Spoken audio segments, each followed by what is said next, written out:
welcome to a new episode of the Vibe Check. It's been a few months since the last time we did it, probably before Christmas. And it seemed like a good time. And since it was very last minute, my co-host John and I decided to switch it up a little bit. Right. So we decided to go with a central theme movie and then branch off of that since it was kind of last minute. But I gotta say, it was a wonderful suggestion that kind of makes me feel like we should consider this every time, because what it allows is like a focal point movie, and then we can create orbiting bodies around it.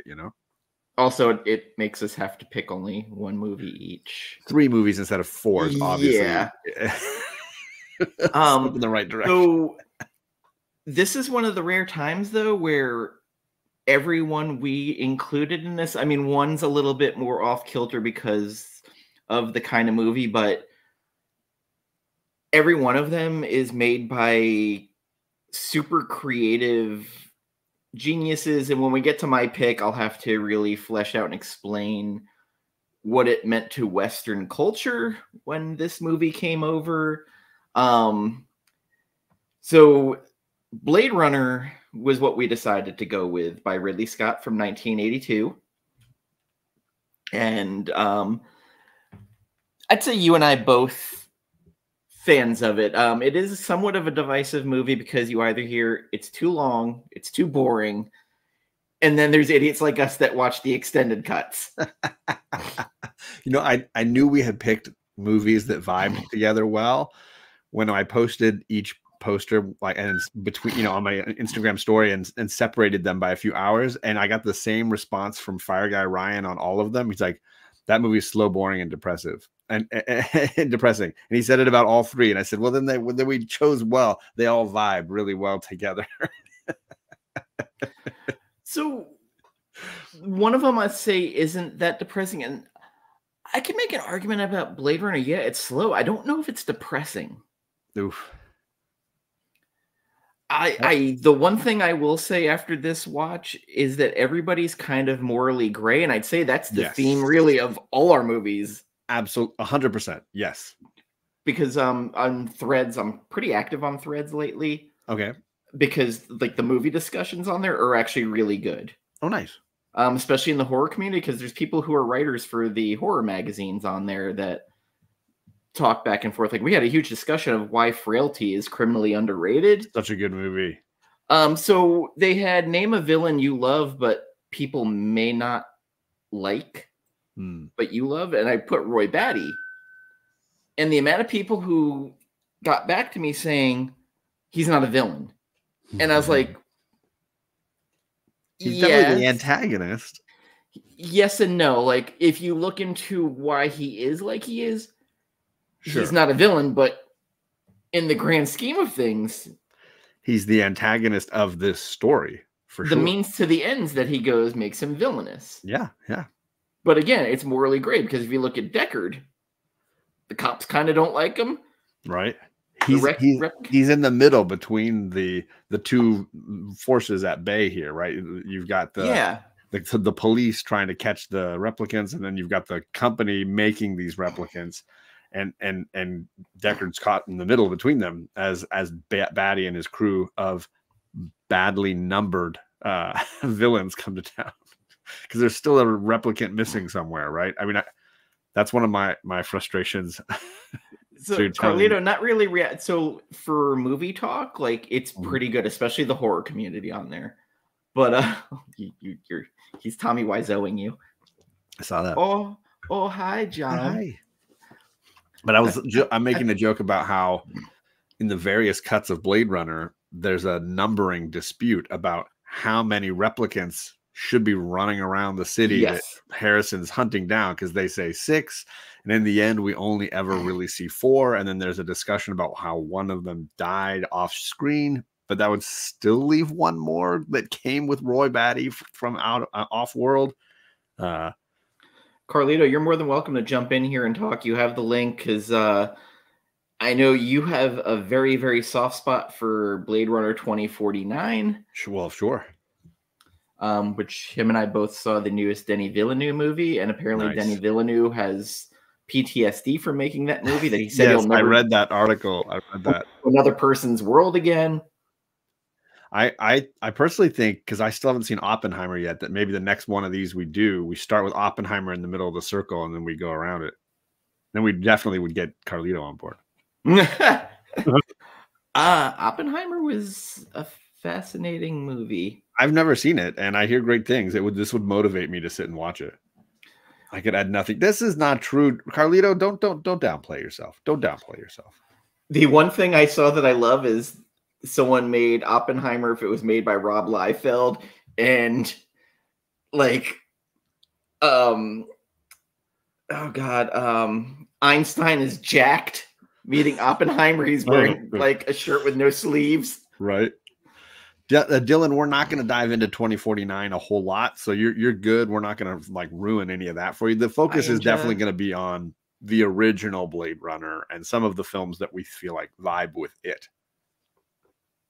But it's a good movie. You should check it out. If you like the original Blade Runner, you should definitely check it out. So it's just long. Yeah, it's terribly long, but I find it absolutely engrossing. Hello. How's it going, Gore? You know, it's actually perfect timing, Gore, because I've rewatched Blade Runner a ton, and I've seen it all the different versions, you know, with narration, without narration, with Stanley Kubrick's shots of, you know, The Shining and everything in between.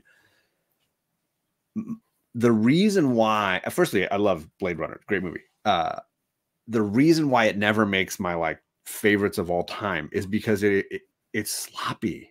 It's because of obviously all the constraints on Ridley and his crew and all the things they were trying to do and all the challenges. The movie has so many gaffes, editing mistakes, voiceover mistakes, script mistakes.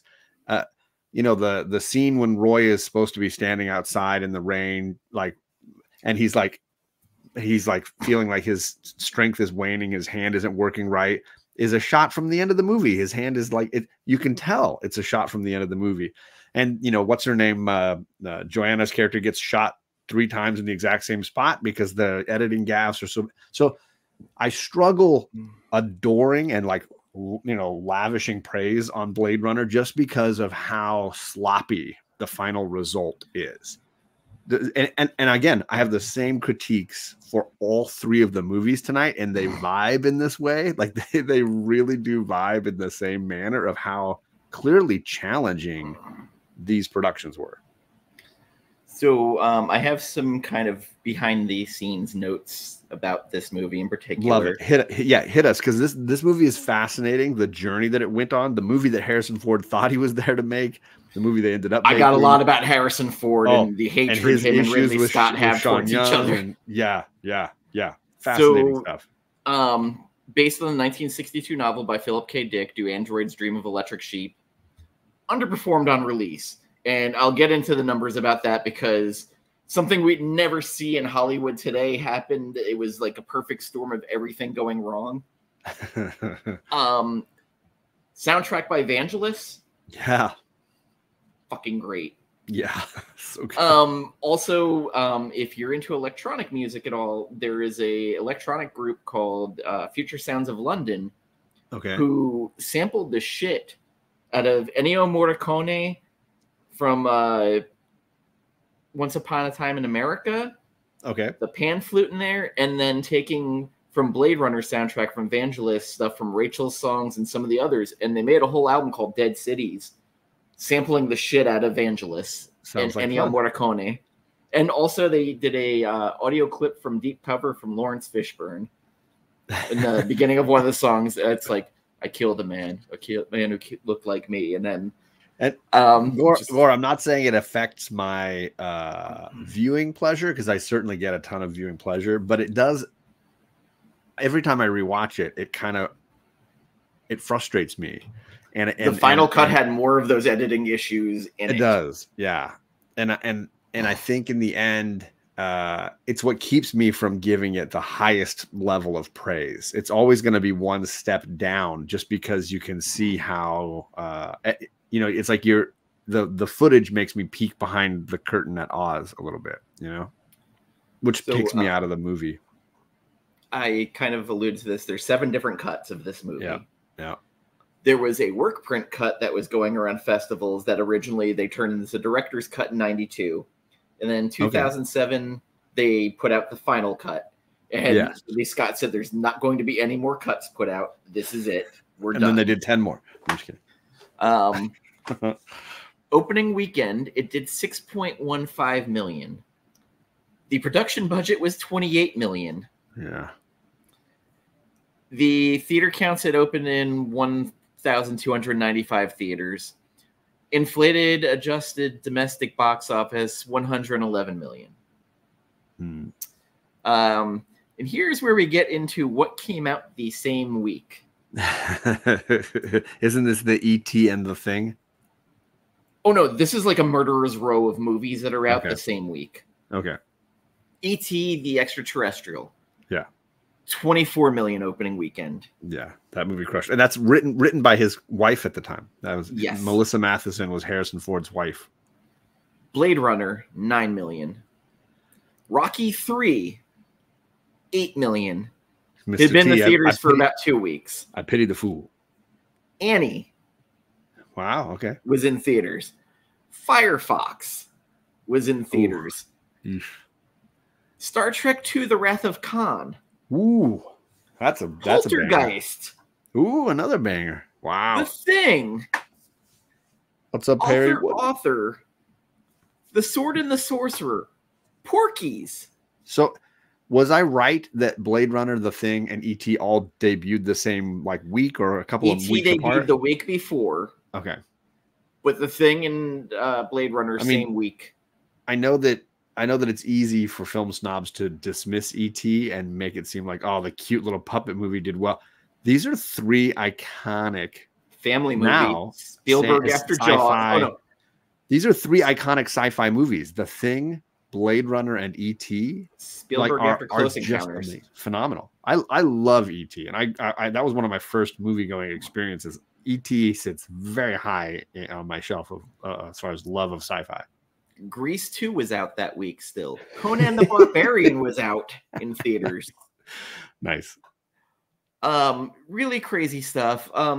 Harrison Ford hated the movie. Yeah. Him and Ridley Scott did not get along. He hated the voiceover in it. He absolutely hated it. But let's pause on that one because he's right. Yes. We should hate it. It's not good. It needs to be cut.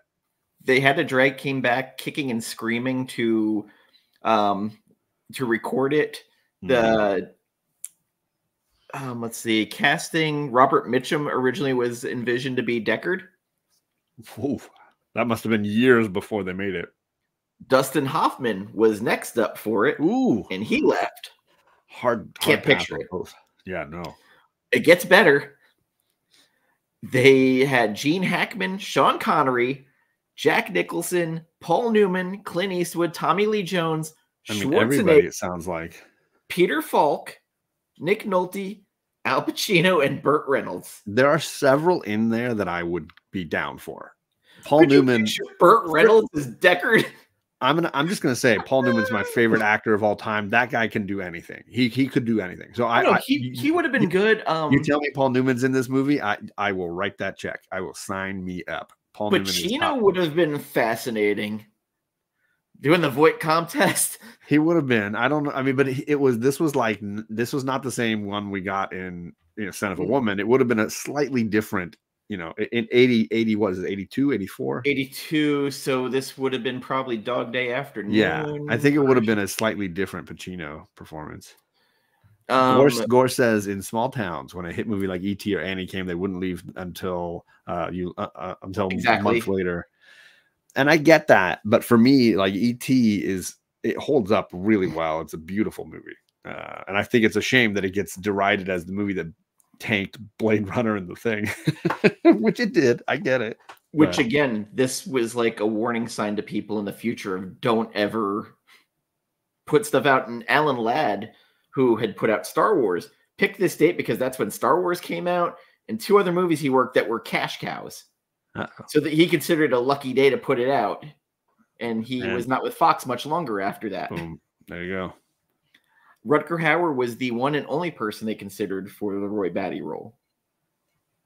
Because he'd already done The Hitcher, right? And had he done Lady Hawk at this point?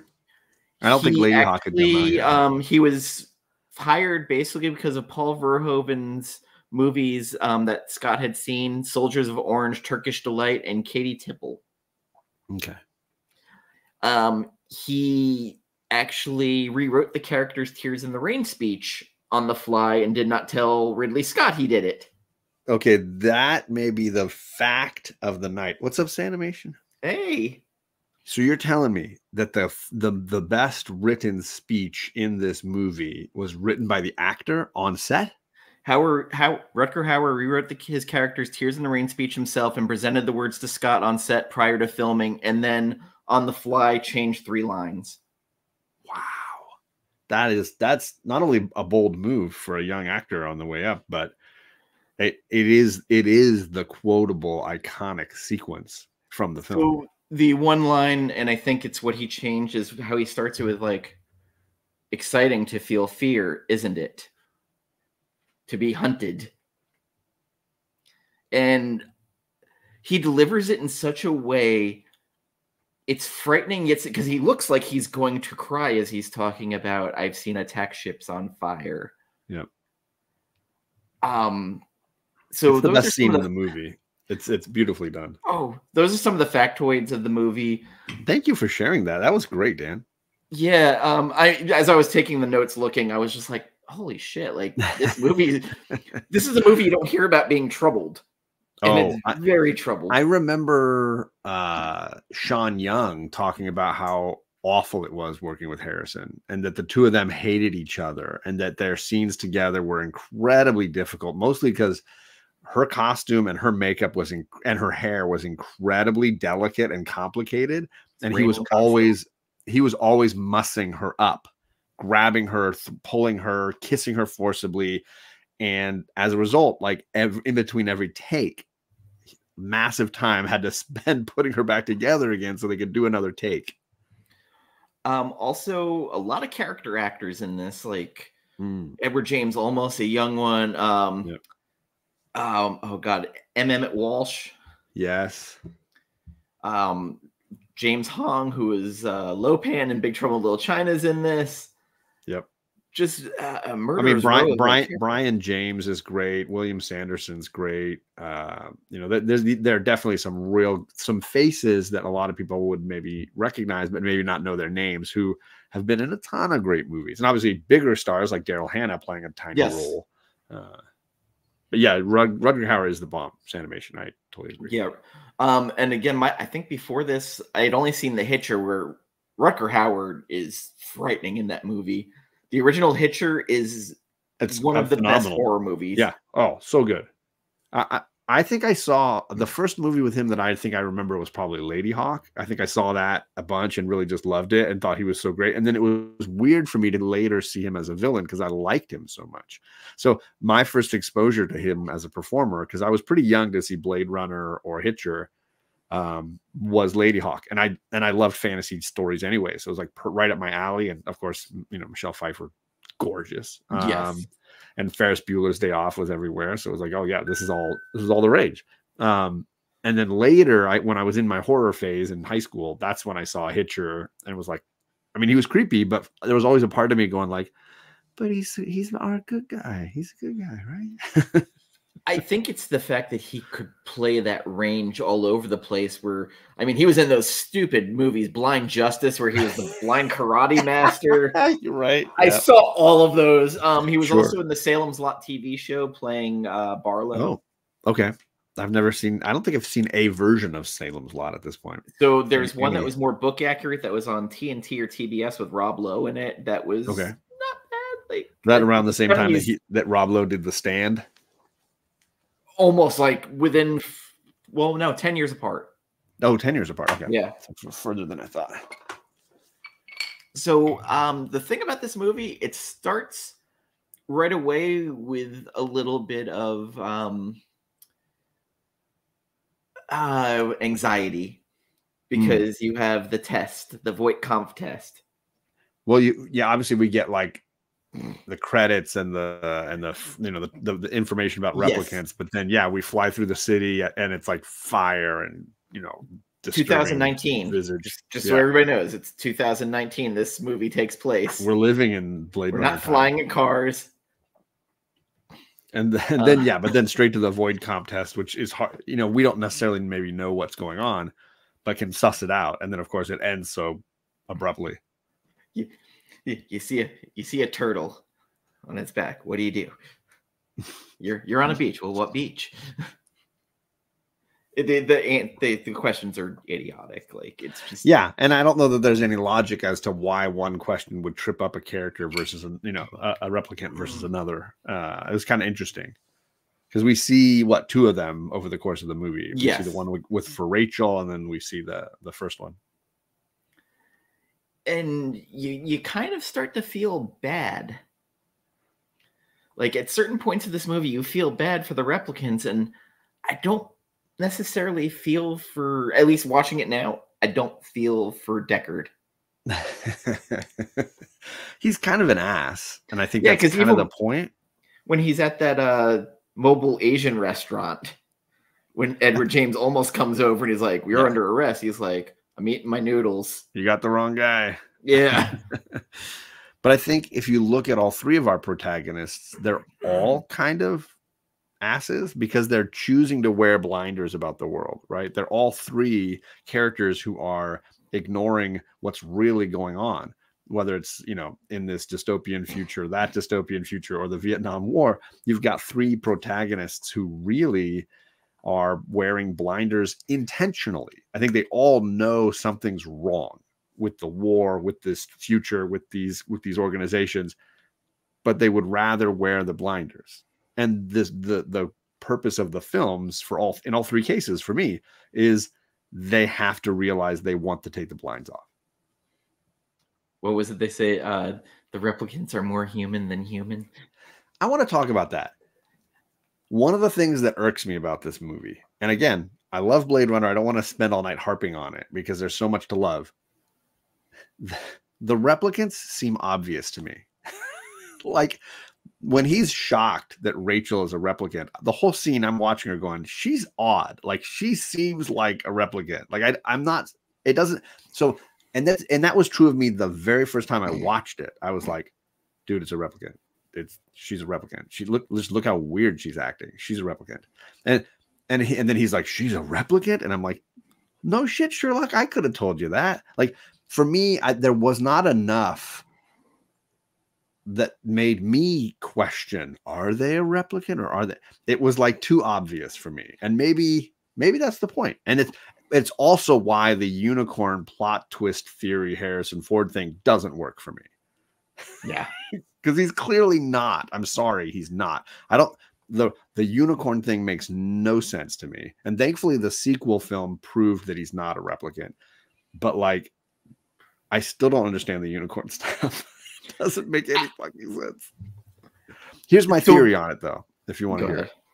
My theory on the unicorn is that when studying all the planted memories, right? He knows about like the spider, and he knows about her cousin or whatever it was. He knows about her dreams. And that this was a planted dream, a unicorn dream. That's a common dream. And so does Olmos's character, right? They all know it. And so he was thinking about her dream, and almost drops the thing knowing that he's going to collect her. For me, that's the only logical thing I can draw from the unicorn stuff, but I would love to hear anybody who also has thoughts. The unicorn thing doesn't work for me. And the theory that Harrison's character is a replicant doesn't work for me. I never thought it worked, and I know it's a fun theory to... Sure. Oh, yeah. Lots of fun. I don't mind the fun of it. I just don't like it as like, it's not fact. And certainly, thankfully, Denis Villeneuve fixed it.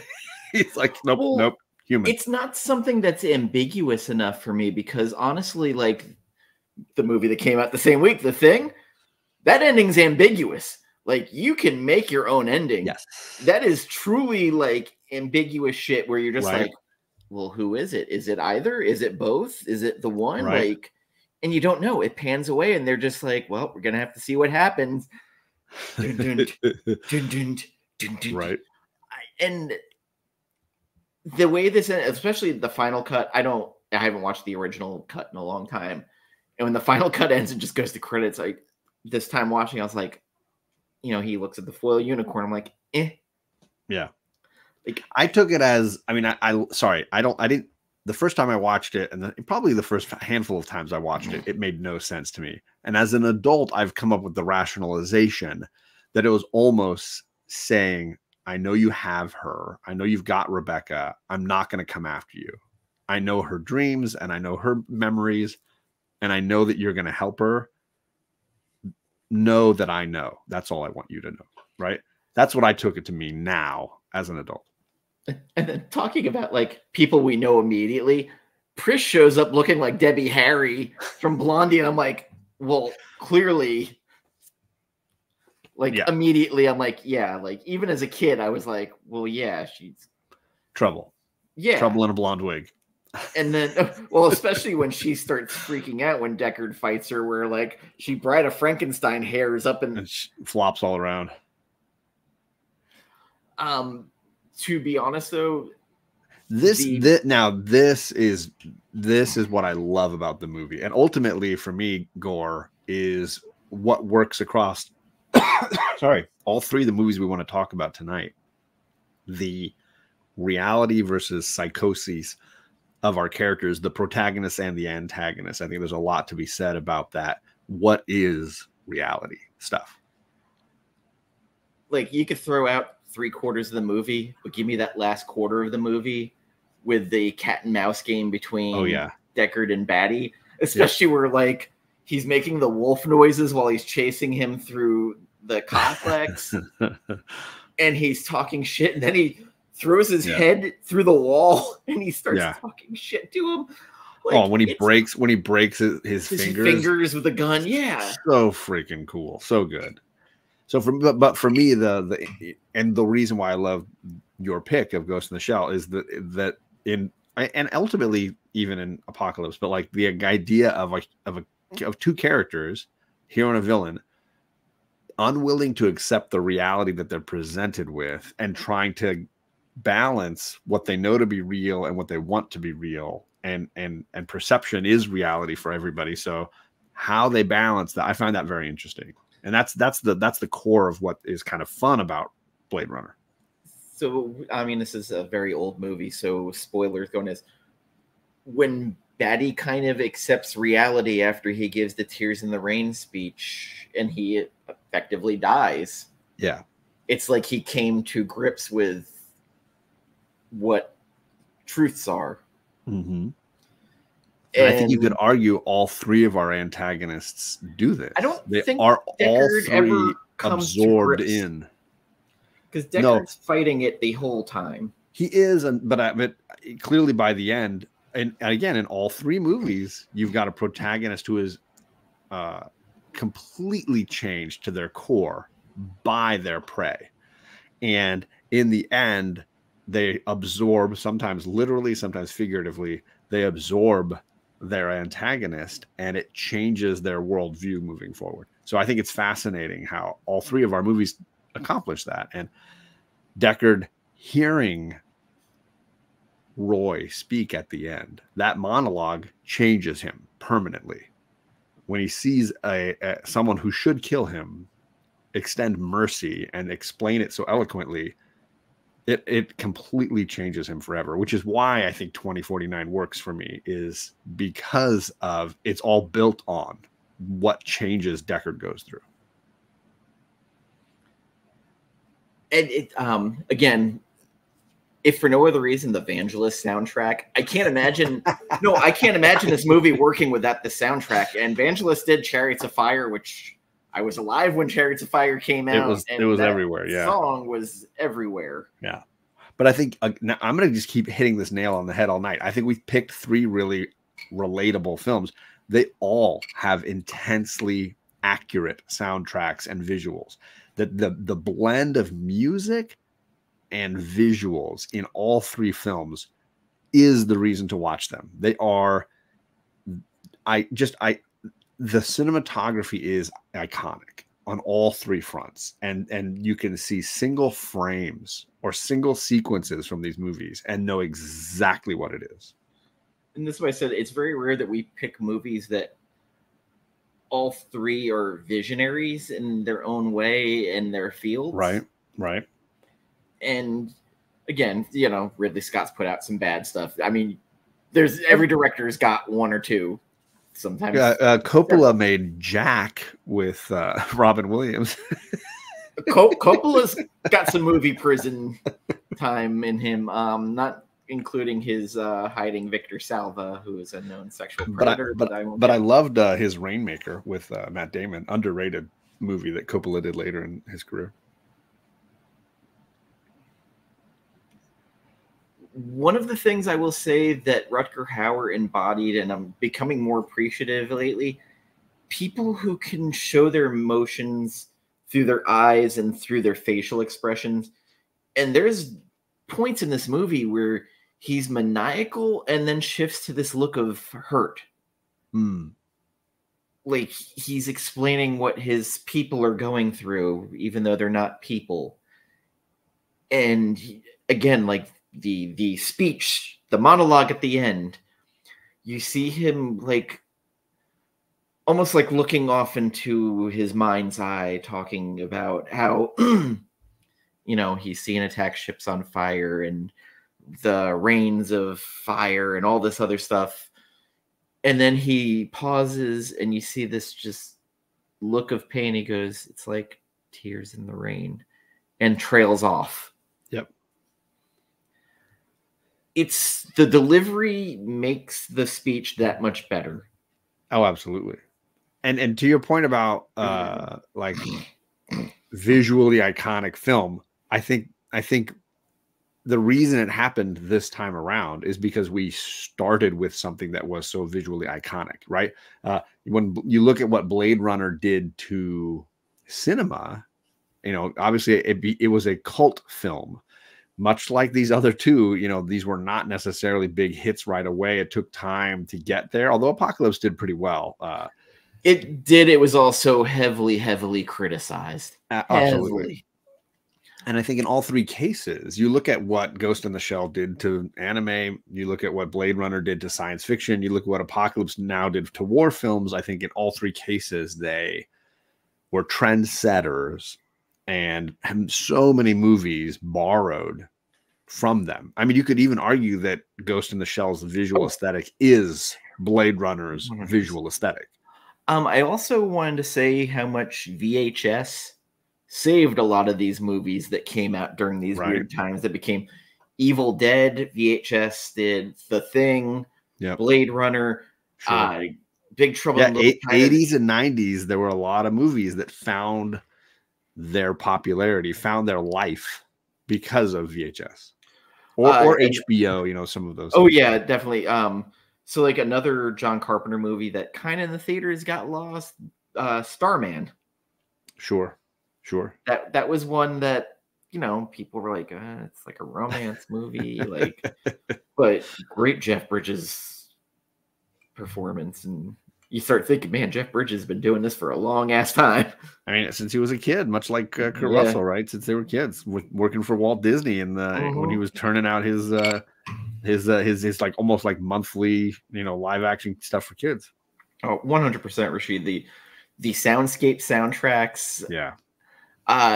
There's so many good ones. Oh God, what was the one that was like first on my brain when I started thinking about that? Actually, Raiders of the Lost Ark. I mean, those John Williams one where it's not a soundscape, but like any John Williams, yeah, you're gonna be set.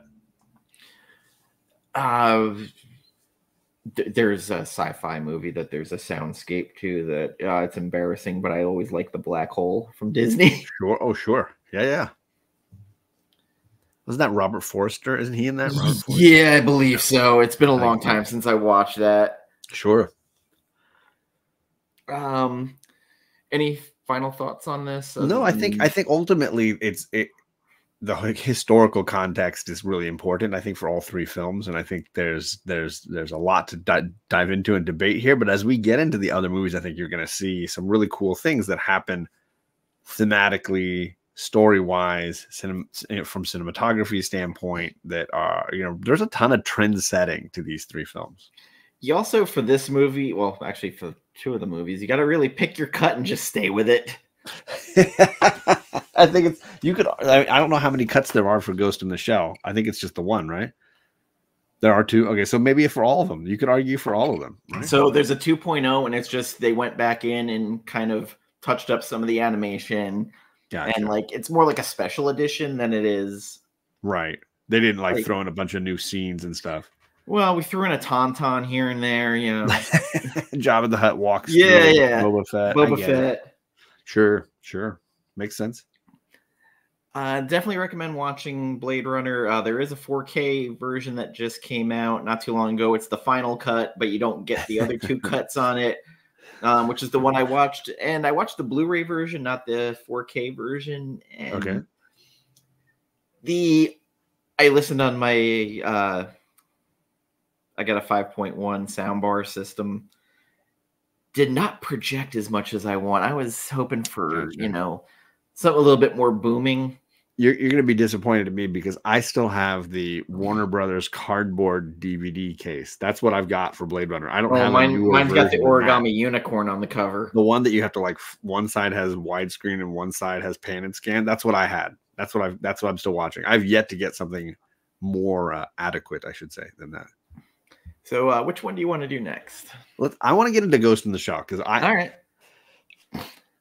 Very well. I am really not versed in anime and in manga. These are things that I have very little exposure to. My almost my entire knowledge of anime comes from Studio Ghibli, Hayao Miyazaki's universe. And Sheena showed up at just the right time because she is my guru for a lot of these things. So when it comes to movies like Ghost in the Shell, or I've seen like Vampire Hunter D, I think is a film that a buddy of mine tried to get me to watch. But for the most part, anime and manga are just universes I have very little connection to. This was my first time ever seeing Ghost in the Shell. So when you picked it and you were like, I know you don't like anime, but let's do this. I was like, this is the perfect movie for me in a sense, because having had no exposure to this, to ultimately to the non-G-rated anime world. Yeah. This was a chance to kind of dive in. So this was the original manga collected by Dark Horse by Masamune Shirow. That looks like it's in the correct reading format. It is. Americans. So Dark Horse did they flip it all? Oh, okay. No, Dark Horse did US translations. So they flipped everything, and then every couple of chapters they put some color pages in it. Because last week I just finished reading my first manga, and I finished the first 3 volumes of One Piece, and I had to get used. I think I've halfway trained my brain to read that way. I'm working on it. My brain doesn't naturally. My brain's gotten better at flipping back and forth depending on what I'm reading. The version I watched was the 4K that I picked up when it came out, Dolby Atmos. So everything. I love that cover. That cover, the color work, the line, a really cool looking cover. So the cultural importance of this movie, I got to get into it because when this initially came out, it came out in theaters here in the US in major cities. So like New York, LA, a couple other weird places. And that was it. It was gone. Sure. Yeah. So, what was it? Manga Entertainment got involved with translating it and bringing it in the dub version to the US. They were a British company that handled a lot of anime. I got all the notes here. So at this time, anime itself was very, very niche. You had to import everything. Everything was on tapes. There was no streaming channel showing any of this. Like if you caught Vampire Hunter D or Ninja Scroll late at night, it was an awesome time. Or Vampire Hunter D Robot Carnival. I love it. Akira was the first major Japanese release that really had an impact in the US. And like the domestic box office for this here was 816,000. Worldwide, 864,000. Wow. So, but in domestic Blu-ray sales, since it came out in Blu-ray, 6 million. Wow. It was directed by Mamoru Oshii, screenplay by Kazunori Ito, and Masamune Shirow helped with the writing on it because it was his baby. The manga had already come out, right? So they were adapting the manga. Yes, they were adapting the manga. It's an 82-minute movie. The budget was $3 million to make it.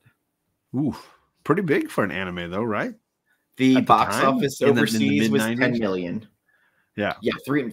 So, but 3 million in the mid 90s, because it was 1995, right? Mid 90s, 3 million to make an anime. That's pretty expensive. It did box office overseas 10 million. The production, the digital quality of it, I mean, the hand-drawn art itself, you can see the work that went into it. Everything is very high quality, especially for 1995. Like, again, you have to go back and look what's out now and then look at what was out then. And this was like light years better. In kind of in the same way that Blade Runner was way ahead of a lot of what sci-fi was doing. Gore threw out the comment that if Blade Runner had come, a handful of years earlier, closer to the original Solaris and Silent Running, itself from Star Wars and E.T., which were sort of like sci-fi for younger fans, it might have had a different impact. And I can totally see that, right? For sure. So the film is supposed to be set in 2029 Japan, which we're getting there. I was saying, between Blade Runner and that, we were already arrived at their future. This film inspired the Wachowskis when they were making The Matrix. And James Cameron described it as the first truly adult animation film to reach a level of literacy and visual excellence. The Matrix series took several concepts from the film, including the Matrix Digital Rain. James Cameron's Avatar, Steven Spielberg's AI, and Jonathan Mostow's Surrogates were also influenced by this. I can see a lot of films post 95 having pieces of it, but I would also argue that it's hard to find the DNA and separate Blade Runner and Ghost in the Shell because they have incredibly similar DNA. Very much, even the lighting, the way the streets are. Right? Yeah, the look of the cities, the rain, the constant rain, right? I love it. So the theme of the movie explores the nature of human cyborgs, consciousness, self-aware computer programs, and memory alteration. In one of the monologues delivered by the puppet master throughout the film, it is argued that the human DNA is nothing more than a program designed to self-preserve. So I will say one of the things that connected these three films for me is the antagonist. The character who is ultimately forcing the protagonist to shed the blinders and look at the world in a different way that they maybe have been scared to look at it. Roy has these spiritual, philosophical thoughts. Obviously, Marlon Brando could fill a freaking dictionary with all of his ridiculous musings. And here we've got the character in what's his name again? I've already forgot it. The Ghost in the Shell antagonist has a name, like they call him the Puppet Master. The Puppet Master, yeah. So they all sort of have these philosophical musings that force the protagonist to deal with the inconsistencies between reality and what they know to be true. I love that. They also, the people making the movie, really want to de-emphasize sexual specificity. They made her kind You're of trying to find like a delicate way to say this, aren't you? So there's a problem with it. So they wanted to not sexualize the character, but yet have her be naked for half the feminine and clearly non-female. Here's what I thought was odd. I get that they did not want to give her like genitalia. Yeah. Why does she have nipples? I kept asking myself every time I saw it. I was like, I get that they wanted her to have a female figure. Fine. What function did those serve? Sorry. That was in Jason X. It took me out. Yeah, it was very Jason X. It took me out of the movie like 3-4 times. Sorry, Arsenio.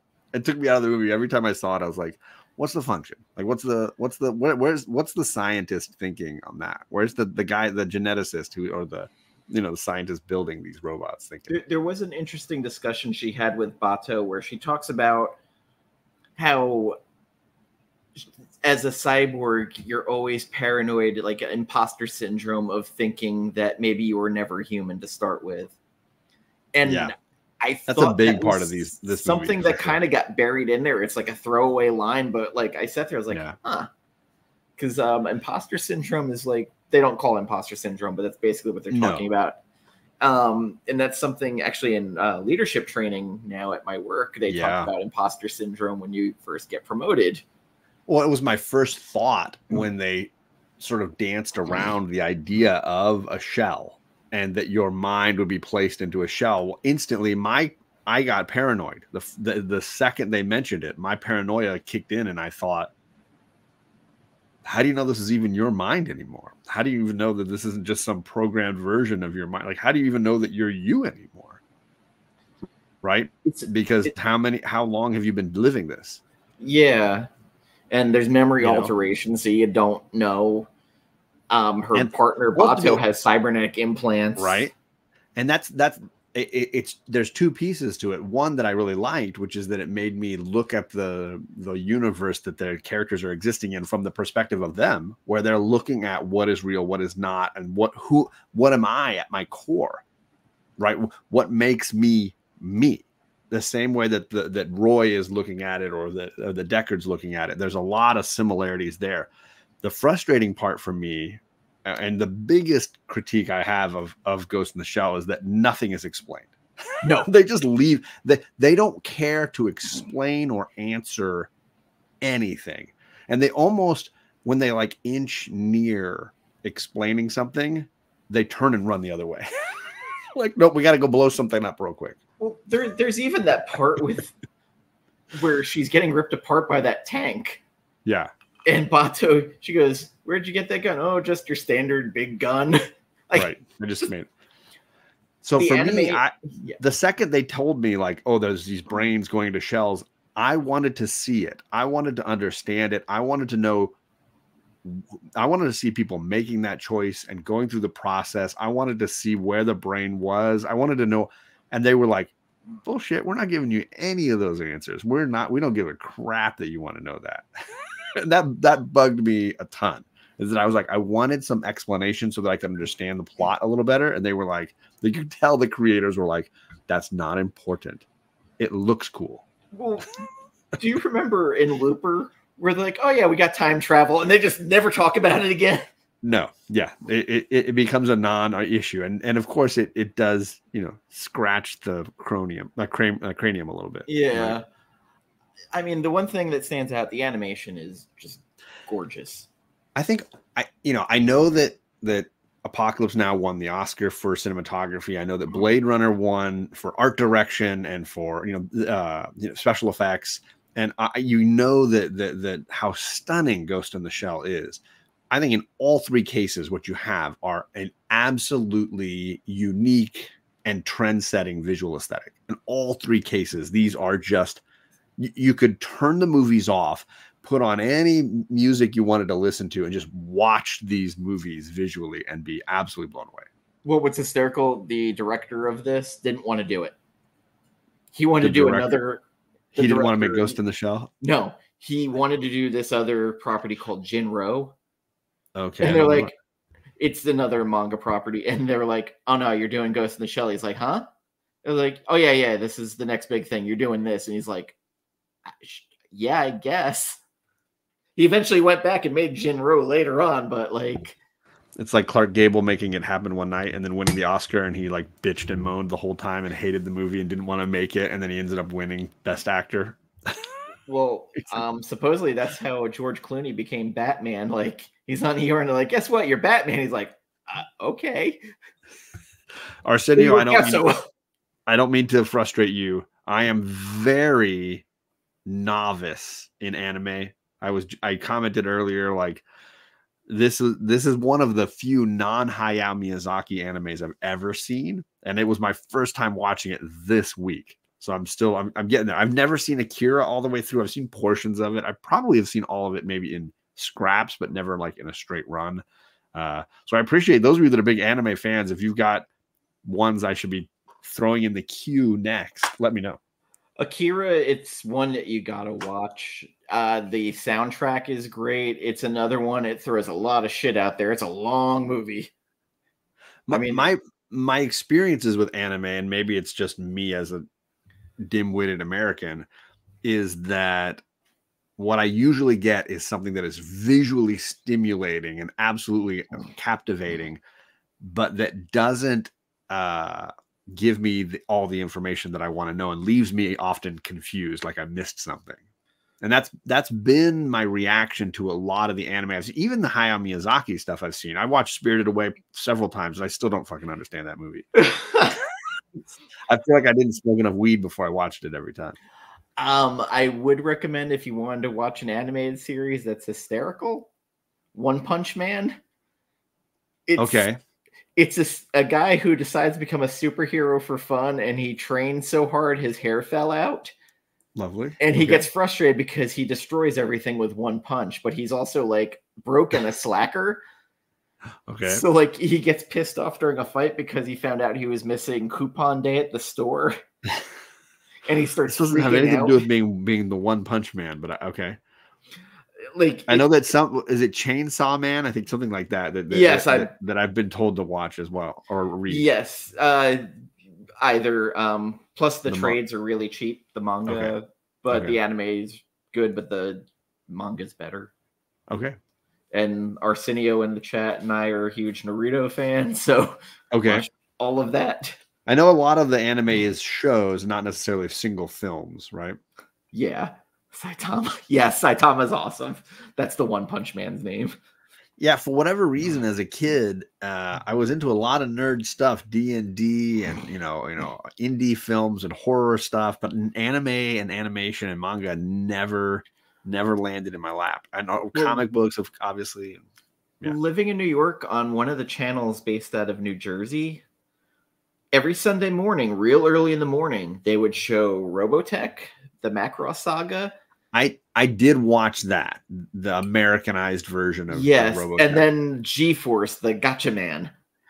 I saw some of that and some of the Speed Racer, but just little, like I never was interested in watch. I never sought it out, right? Like I G.I. Joe and Transformers and TMNT, I would seek that out. But like the other stuff, if it was on, I was waiting for G.I. Joe to come on, then I'd watch it. It was really never weird. got into Dragon Ball or Pokemon, Rashid. I think I was too old by the time those things came out. Oh yeah, Power Rangers. Because I graduated high school in '96, so that stuff would have probably been a little behind me. Yeah, Battle of the Planets, G-Force, Gotcha Man. That was the same Battle thing. of the Planets. Yeah, exactly. I do remember that because that was the '80s stuff when I was a kid watching that stuff. Speed Racer's a menace. Speed Racer was one. I don't know why. I was okay with a bunch of burnouts driving around with a dog, but for some reason, these racers with the monkey, I had a problem with. I don't know why. But a bunch of burnouts driving around with what was it? Not Dalmatian. What kind of dog is Scooby-Doo? He's a hound, right? Whatever he is. Bloodhound? Whatever he is. A giant horse-sized dog. I had no problem with that, but weirdly, like I had a problem with them with the monkey. Now, Gore, I will say, Lone Wolf and Cub is absolutely on my list, and my local library has many of the large-sized, like collected editions of the mangas. Frank Miller did all of the covers for that too. I am definitely going to read that way before I try watching any versions of it, because I realize that there's obviously some shows I could watch or movie. I guess there's series of movies. But I will be reading that at some point. That's on my list. Absolutely. I've heard phenomenal things. I watched the one movie for Lone Wolf and Cub, and that's Toby. Oh boy. Jen said a lot of stuff. Jen is the best, man. I love Jen. Which I'm hoping she'll be okay enough to do the Dune show to talk about the new movie. And thanks to everybody who helped me. We raised $2,000 selling those slabs, and I hopefully will have time either this weekend or next to start raffling those off and give those to people. But volleyball, I had volleyball all day today. It was exhausting but amazing. Kate played really well. I think they got first or second place in their tournament. So as far as Ghost in the Shell, yeah, it's a little confusing. It's a beautiful movie. You really got to pay attention when you watch it because there are some throwaway lines in there where you're like, wait. So that was my assumption. And maybe you can spend a little time because obviously my first time watching it, I was getting it at like surface level, right? I read the manga long before I ever watched the movie. Okay. Yes. So for because it had been out 5 years before. Right. I understood it on one level. And I was just trying to understand there's a Division 6 and there's a Division 9 and what's these other divisions, and you know it's a thick. And so for me, I was really just trying to tread water and keep up with all the different things they were throwing at me. And again, my only real frustration was the lack of information. Like I really wasn't feeling like I got everything I needed. What were some of the throwaways that you feel like were vital that if I missed them, maybe would have impacted my viewing pleasure? Well, you caught the one that, like, for someone who doesn't understand when she talks about, you know, sometimes wondering if she's actually ever been a human. Right. And questioning her own reality, right? Yeah, because it goes into that whole thing that Roy Batty had where, you know, what makes the humans more than they are. Yeah. Which I think is the beauty of these characters, I think is what is the value of anything in its existence, right? If we all die and our experiences fade and our people who know, everyone who knows us passes on, what's the significance to it? What does it matter? What is the value? And Roy raises those questions beautifully. I think in this film, they raise some of those questions beautifully. You know, that's the core of what I really enjoyed from it. Well, also the ghost, when they talk about the puppet master, you know, basically rose from AI. Right. So is it really alive? Does it have a soul? You know, the ghost, they keep saying. Right. That your soul is, you know, the ghost in the shell. So and weirdly, her partner Bateau is just cool with everything. He's like, "Oh, you're a little kid now, okay." I'm so glad you brought this up because he is the most understanding partner ever. It's nothing phases this guy. He's just like, "All right, cool, we'll figure it out." She's like she's in a little kid body at the end. He's like, "So am I going to see again?" He's like, "I don't know. Is this your safe house?" He's like, one of them. She's like, "I'm not staying here," and then starts using the adult voice. I was like, "Oh, yeah." He's the guy you want to be in the trench with every time. Oh, Sanimation! You don't know how much I miss those days of, you know, having a nervous breakdown, COVID happening. It was good times. I miss doing shows with Jen. Oh, we all do for sure. Gore, that for me is what the essence of Roy was getting at, and it's the essence of what the characters in Ghost in the Shell are getting at, which is this idea of even if you prolong your life and somehow are actually putting your mind into a new shell and able to continue, at some point it runs out, and the concept of what do we leave behind? What is the essence of us? What is the essence of who we are? And what are we standing for beyond the physical shell that we're in? That's the beauty of, I think, in fact, all three films when we get to the third film. I'm going to go back on something. Do you think Roy told Deckard the things he'd seen so he would carry on the story? I think, or was it just a flex? I think it was definitely not just a flex. I think he was seeking the thing that we all seek, which is immortality. Not in its literal sense, but in some sort of figurative sense. He was seeking someone to tell his story and continue on and allow for having an impact, a permanence in our world. And Roy was feeling with his 4-year lifespan that he had zero permanence and that he was fighting a constant clock. He was battling the ticking clock that the rabbit runs around with in Alice in Wonderland, or the clock inside the alligator in Peter Pan. That Roy was constantly facing down this incredibly short lifespan and seeking longevity, permanence, immortality. And what you see in his final moments is that immortality exists in connection. He makes a connection to Deckard in that moment of life or death. And that is hopefully a seed that he hopes will go on. And of course, as we see in the sequel, it did. It planted, and it planted deeply. Yeah, Kurtz is looking for the same thing.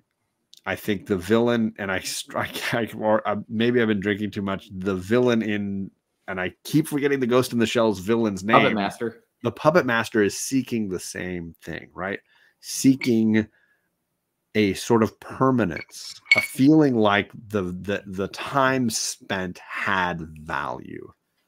And I think Kurtz, Roy, and it took me 2 seconds later, Puppet Master, as they're all feeling like there is no permanent value to their time in our existence.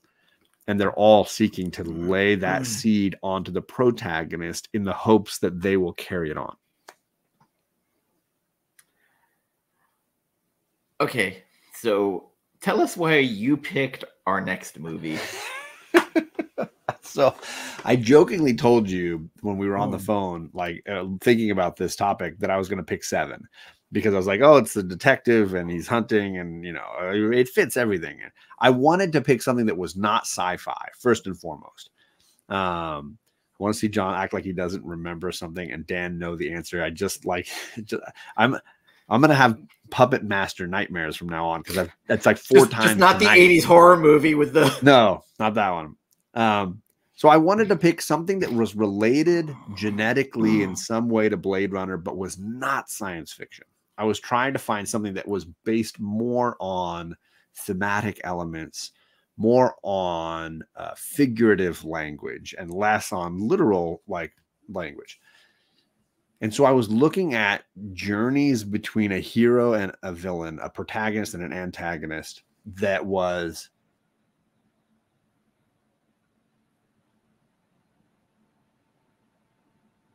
I just froze up. Did I freeze up? Am I right? Sorry. I'm hearing it. Yeah, but yeah, you did freeze up. I wanted a hero and a villain in pursuit of one another, and I think that there is very few stories as clearly about that than Apocalypse Now. And I also wanted a hero who is a fractured piece of what he once was, that he's living a job that he doesn't believe in anymore, and he's doing it more out of habit than anything else. And a villain who's going to force him to wake up to that life that he's living. And in that way, the relationship between the hero and the villain is, for me, almost identical. What Roy and Deckard are going through is exactly like Willard and Kurtz. For me, there's a very similar thing. And it ends almost identically with the villain basically sacrificing themselves for the betterment of the protagonist. So that's why I picked it. This movie, and I wanted to make Dan watch 4 hours of movie. Okay, so I watched the final cut of this. The Redux? Was that the No, the final cut. Okay. There's a final cut of this too. There's 7 fucking cuts of this movie too. So I want to start off by saying, don't ever watch the final cut. Okay. Don't. Okay. Because there's a scene that has to do with the USO that has way too much in it, and I don't like the Playboy bunnies. Yes. Okay. I don't. There's a reason why it was cut. I actually, after watching this, recommend the original version better. Was it with the helicopter, like the helicopter sequence in the rain when they're like basically raping those ladies? Yes. Yeah. I mean, it's disturbing. That sequence is disturbing. That sequence, in every version I've seen of it, that sequence is disturbing, for sure. But that for me, that's where the metaphor or the analogy or whatever of the film is a little flatter for me, because obviously it's Dante's Inferno, or you know, it's the layers of hell, and you're watching Willard descend deeper into madness. So they tell you right away that Willard's fucked up right at the beginning of the movie. I mean, when he breaks his hand and rubs the blood all over his face, doing karate in the room drunk. Yeah. So this is one of those things I will say, how we talked about the monologue being nonsense in the last movie. Yeah. Martin Sheen's monologue is so important to this movie about what he's going through, what he's thinking, right? That you have to pay attention to it, right? Because his inner thinking, it's so important. It's the yin and yang to Blade Runner in that way. It's almost the opposite to Blade Runner, right? In Blade Runner, they forced it in, and it was unnecessary. And in Apocalypse Now, they needed it, and they couldn't strip it away without ruining in the movie. So it's funny that they both had this tug of war with hero narration in their films. I think it's very interesting. What's up, JP? Welcome to the channel, man. We also had a very young Laurence Fishburn, who they didn't know was underage, who showed up on the set. But I think Mr. Clean. I think it's perfect, because there were so many young boys going off to Vietnam who were lying about being the age so that they could intentionally join up. So in that way, for me, it is so fitting, you know. And Gore, I didn't know that Apocalypse Now Redo was one of your 10 favorite films. I didn't know that. George Lucas was originally slated to direct this. That I did. He backed out. Right. Steve McQueen was originally Coppola's first choice to play Willard. And I know that they didn't want to leave America for 3 weeks, and then they went to Pacino, and he basically said no. Right. And I want to say there was an actor that they cast, shot, and then fired. Shot some footage, and then they fired him, and he came back. And because they had like a storm that ruined a lot of their sets, and they ended up. There was a hurricane that destroyed everything, or a typhoon. Yeah. Olga. And so they recast Willard in that time frame. That Martin Sheen was the second person, the second choice. It went to Jack Nicholson, Robert Redford, James Caan to play either Kurtz or Willard. Okay. Keith Carradine, Tommy Lee Jones, Nick Nolte, and Frederick Forrest were also considered for Willard. Okay. Clint Eastwood revealed that Coppola offered him the role of Willard, but much like McQueen and Pacino, he did not want to be away from America that long. Right. The lead role of Willard to Robert De Niro, he declined due to other commitments. Coppola also offered the role of Kurtz to Orson Welles and Lee Marvin. I would have loved either one of those. That's phenomenal. Lee Marvin would have been very interesting. That would have been a whole different performance. Well, and I think to the situation that Coppola was dealing with, he wanted a more physically imposing villain or antagonist, and in the end, he had to change his plans when Marlon showed up way overweight on set when they actually started to make the movie. He was so overweight, they had to change his wardrobe to black, change the lighting whenever they used him to try to thin him. I pulled the name. It was Harvey Keitel. That's what it was. Yeah, so they hired Harvey. They went and shot footage with Harvey. The storm hit. They had to stop shooting, and Harvey went home, and Harvey's like, I am not coming back. He's like, I refuse to come back. So then Coppola had to call Sheen, who he had told Sheen, you're my second choice. If I can get you, you're coming. So Sheen jumped on a plane, flew out, and joined them. And then apparently only took 3 days to catch up on the footage they had shot with Keitel. And Gore, I read Heart of Darkness in high school, and I totally agree with you. And I also love the documentary Heart of Darkness that covers the filmmaking.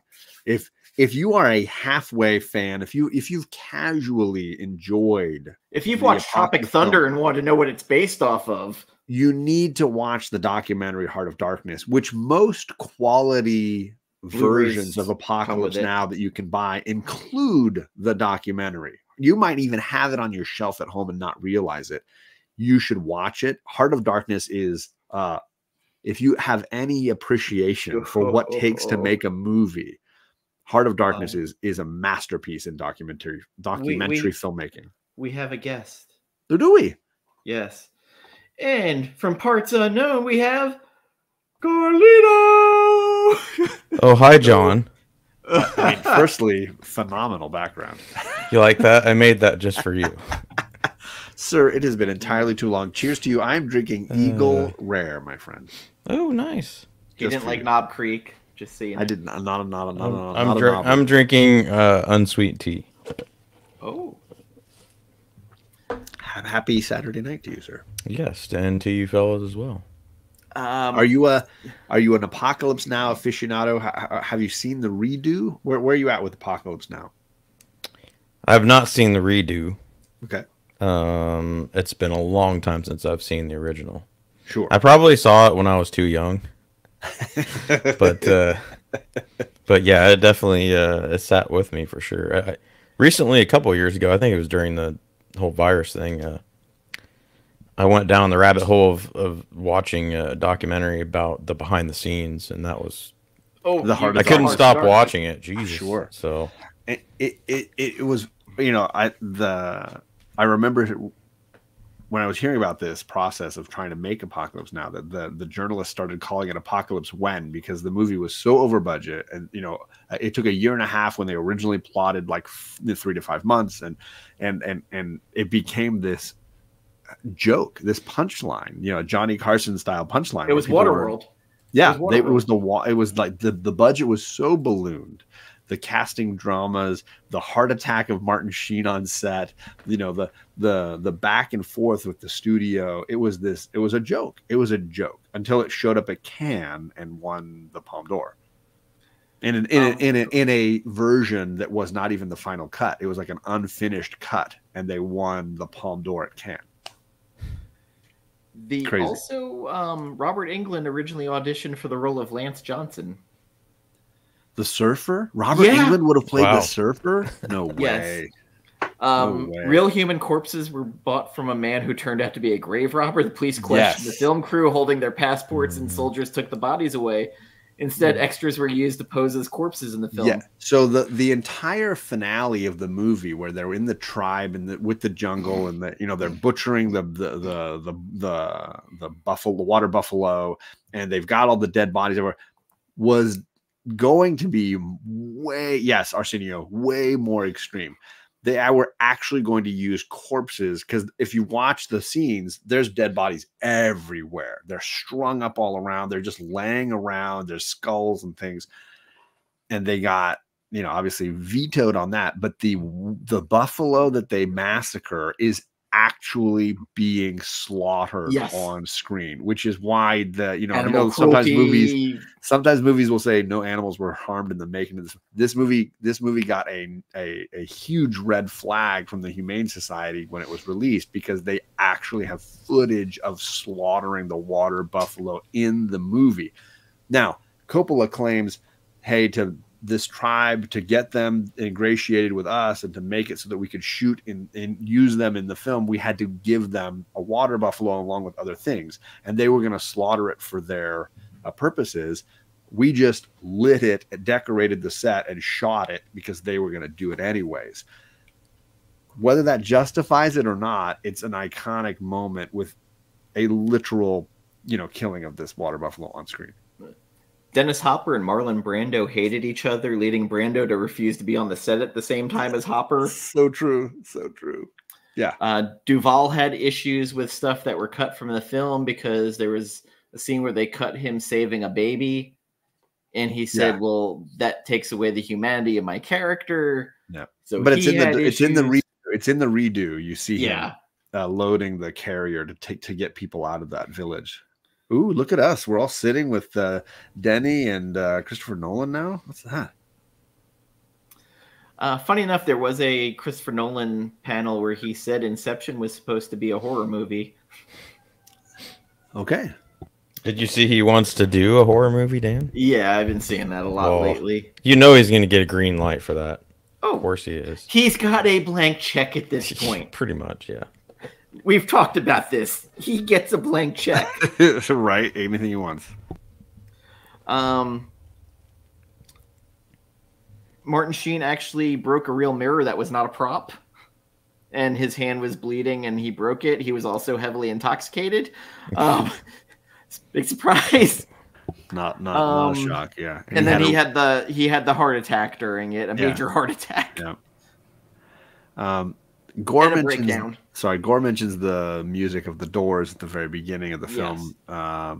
And I will say as much as I think the final 15-20 minutes are so spectacular and the Duvall stuff is spectacular, that first 15 minutes when they're using the ceiling fan and the helicopter noise and they're showing the napalming of that beach and the Doors music is coming through. I mean, it is a cinematic moment on par with, the Apes in 2001, or, you name the movie that you think is a cinematic, iconic representation of cinematography.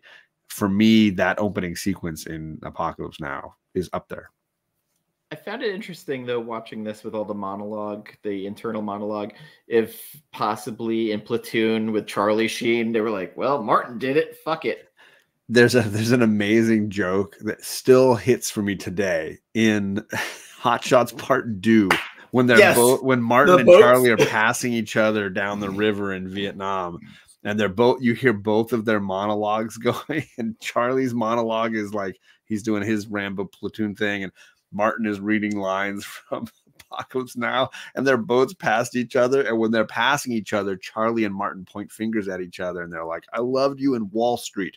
Yeah, for me, it's one of the greatest comedic jokes in movie history. The fact that they're both nailing it, they're both nailing their iconic Vietnam roles.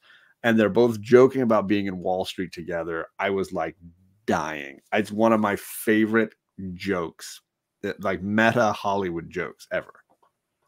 So Marlon Brando also had a pretty interesting deal on this. Okay.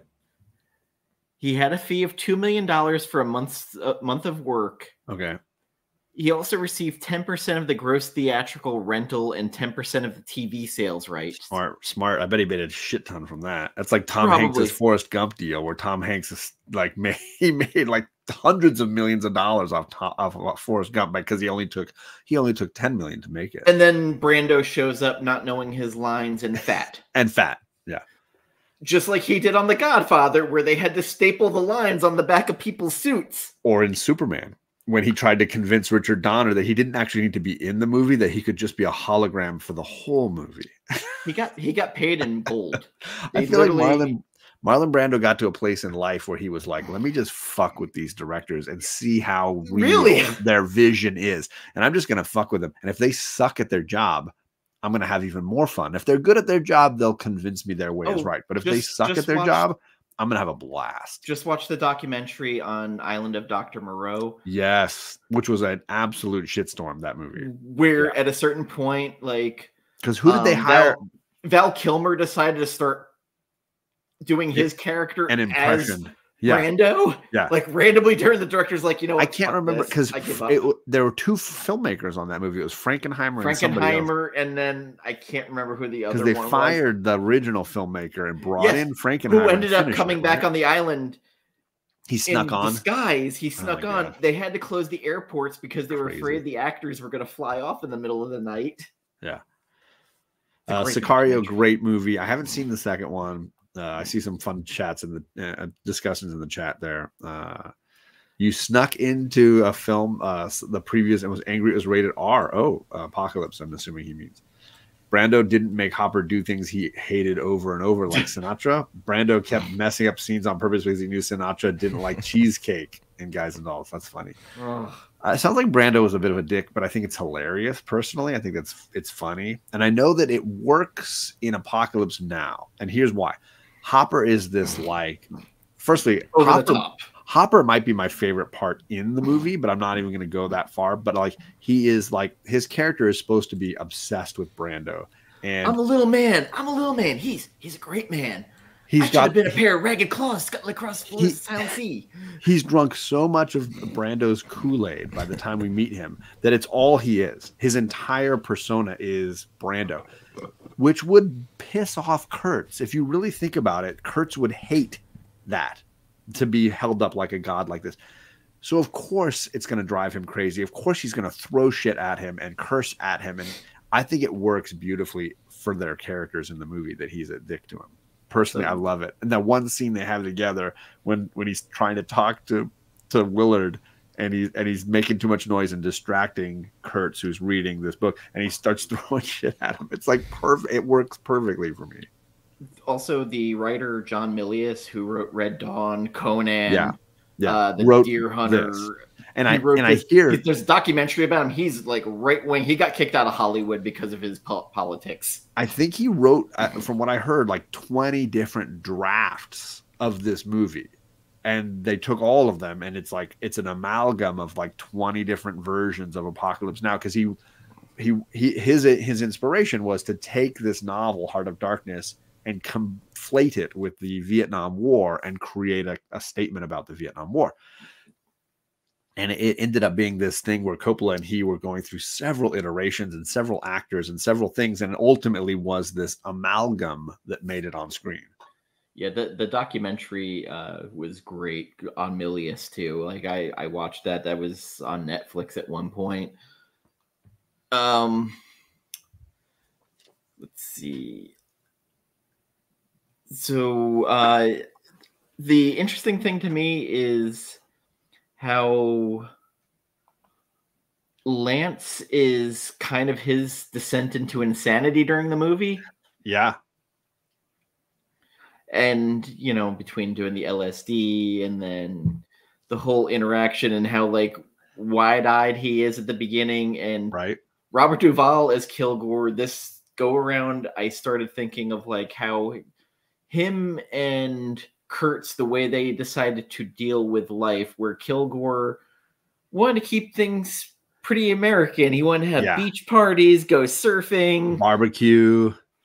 Yeah. Smell of napalm in the morning. Yeah. Oh, smell that? That's napalm. It smells like victory. Victory. So my wife was like trying to figure out, I said, no, the movie's nominated for like 8 Academy Awards, but only 1 actor was nominated. And she was trying to think through her head, like, God, there's a lot of really famous performers. You know, you talk about Hoffman, Brando, Sheen. And I was like, the actor who got nominated has the most iconic single line from the movie. And then she was like, oh, it's Robert Duvall. Because when you think of Apocalypse Now, you think of that moment, right? You think of that napalm comment, and because it's so unsettling, it's so disturbing the way he's like, oh, I love the smell of napalm in the morning. It smells like victory. It's startling, that sentence, and it's so perfectly delivered. He's casual. He's kneeling down.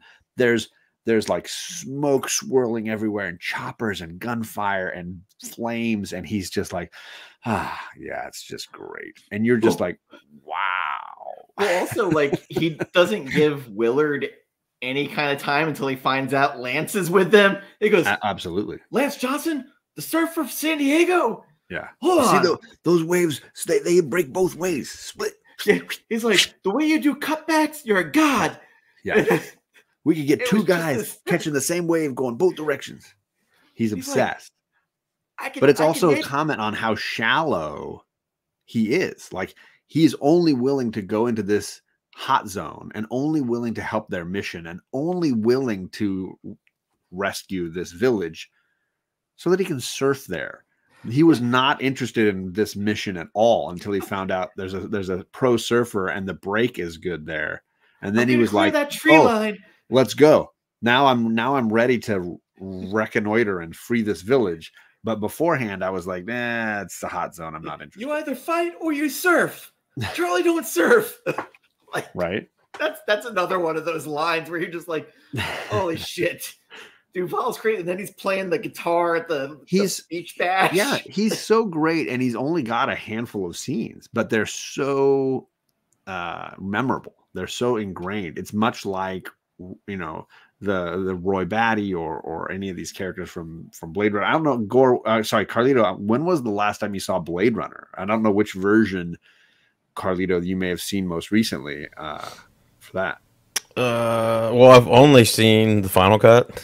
Okay. So I've never seen any other vision. Did it have the voiceover from Harrison Ford or no voiceover? No voiceover. Then you're doing it right. Any version. Well, and that's what with the voiceover, you just cut it.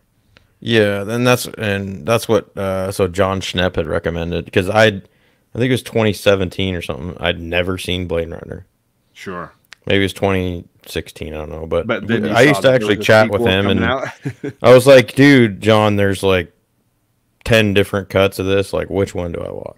It's tricky. And he's like, tricky. Only watch the final cut. And I was like, all right. And then I did. And then, I don't really feel like I need to watch the voiceover. I don't need it. But I can understand why they went and did that, but I don't need the theatrical version's only interesting from the perspective of what the studio was forcing Ridley Scott to do, and add that footage from The Shining, you know, and because they wanted a happy ending with the car driving off into the sunset kind of thing, and they wanted a more clear narrative, so they wanted voiceover, and they wanted all these things. And good evening, Dracula. Yeah, what's up, Adrian? Hey, Adrian. It's so from a perspective of like Hollywood tampering, it's interesting, but beyond that, it's not worth it.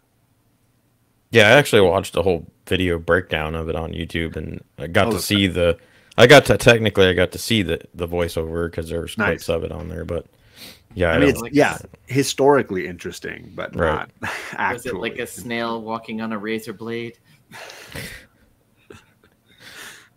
They're all of the Colonel Kurtz tapes they're listening to in this. Yeah, I mean, I think there's a relationship between that narration that was cut from Blade Runner and inversely the phenomenal word salad that is Brando and Sheen in Apocalypse Now, where they're just running.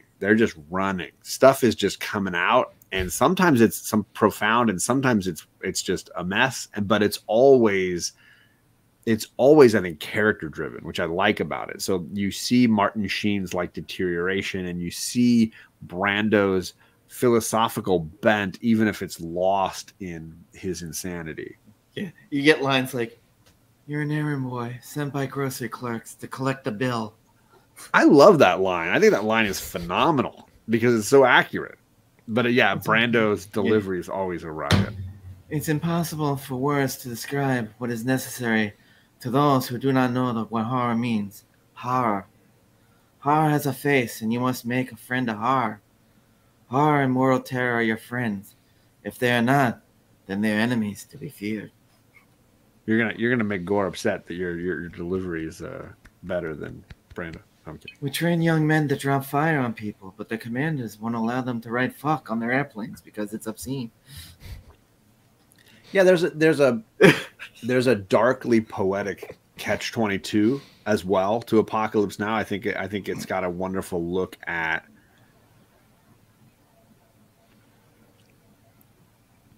the good and the evil and the dark of war. And I think there's some really cool things that Coppola is able to get across amidst the wild dreck. Because the whole sequence with the French soldiers and the guy on the plantation, I understand why that stuff's on the cutting room floor. That stuff I don't need. I do love when he's like, "So they sent an assassin here," and he starts talking to him about that. He goes, "I don't care if you're here to kill me, but I need you to hear me." The French guy? No. Brando. With Brando talking to Sheen when they're having their interactions in there when he kicks the photographer out. Yes. Yeah. And when he starts talking about the village that they inoculated from polio and they came in and chopped all their arms off. And I think some of that stuff for me connects across our three films. You have a villain, in my opinion, or I hesitate to say villain. I'm kind of using villain and antagonist simultaneously. Roy and Kurtz and the antagonist I can't seem to remember from Ghost in the Shell every time. They all sense their imminent death. Obviously, Roy has a 4-year lifespan. Kurtz knows that the government is sending people to kill him again and again. He knows he's going to die. And the Ghost in the Shell villain is Puppet Master. The Puppet Master knows his existence is at an end and needs a new shell. And I think in all three cases, because they're facing their immortality, they're facing their imminent death, their mortality is on the line, they're seeking desperately for validation. So that's where Deckard, Willard, and the Major in Ghost in the Shell are also vitally important, because they are now vessels for the villain or the antagonist to pass on their knowledge. And that's what I find interesting, is those characters are incredibly empty. Deckard has no background. We don't get any backstory to who he is. We don't get any knowledge into who he is. Willard, we know he's fucked up and broken, but we don't know anything about this guy. We don't know his life. We don't know what missions he's from New Jersey. That's all we know, because Kilgore called him out. And the same with the Major in Ghost in the Shell. She is very empty. We do not know hardly anything about who these characters are. The protagonists are incredibly simple. Like the protagonist in Tenet, really simple, because they are instead vessels for the villain to plant seeds into. I thought the protagonist in Tenet actually, I didn't find him to be that empty. Oh man, where is he from? Who is he? We don't know anything. He appears on the first page, and we know he will have a future, but we never see it. Jenny from Forrest Gump's a villain. You know what, Arsenio? I've heard this theory many times. It's not wrong. It does have some legs to stand on. I've kind of retweeted some people that have said that before. Because you look at what Jenny does to Forrest's life. Poor Forrest. And how good he is to her, and how routinely awful she is to him. If she had just stayed with him and had her kid with him and lived a life with him, even if she died the way she died, maybe she has redemption. But the fact that she beds him, runs off, has a kid without him, doesn't give him a chance to have a family life at all with him, that's the villain moment for her. That's everything up to that moment. Yeah, she's going through things and working it out, but then she finds the redemptive moment and runs away from that moment too. Yeah, I can agree with that. So would the thesis statement of this movie be how the horrors of war can change people in different ways and how they react to it? Because Kurtz, it finally snaps him and he goes fucking native and gets treated like a god. Right. And yeah, I mean, and you look at Roy and his I'm going to destroy everything I can if I can't extend my life. You look at, the invasion of technology in Ghost in the Shell and decide to I'm going to burn this mother down. There's a lot of that, right? But Kurtz also wanted Willard to tell his son his story. So he wanted to live on in that way, although I don't know how the fuck he tell you. Yeah, so it's a bunch of bodies skinned and dead hanging when we went to the forest. The chief who was driving my boat got a spear through his heart. The chef who was also on the boat got beheaded and thrown in my lap. Right. I don't know. Good guy? Maybe. Well, I got to help the kids with once. Okay. I'll be right back. All right. Hey, kids.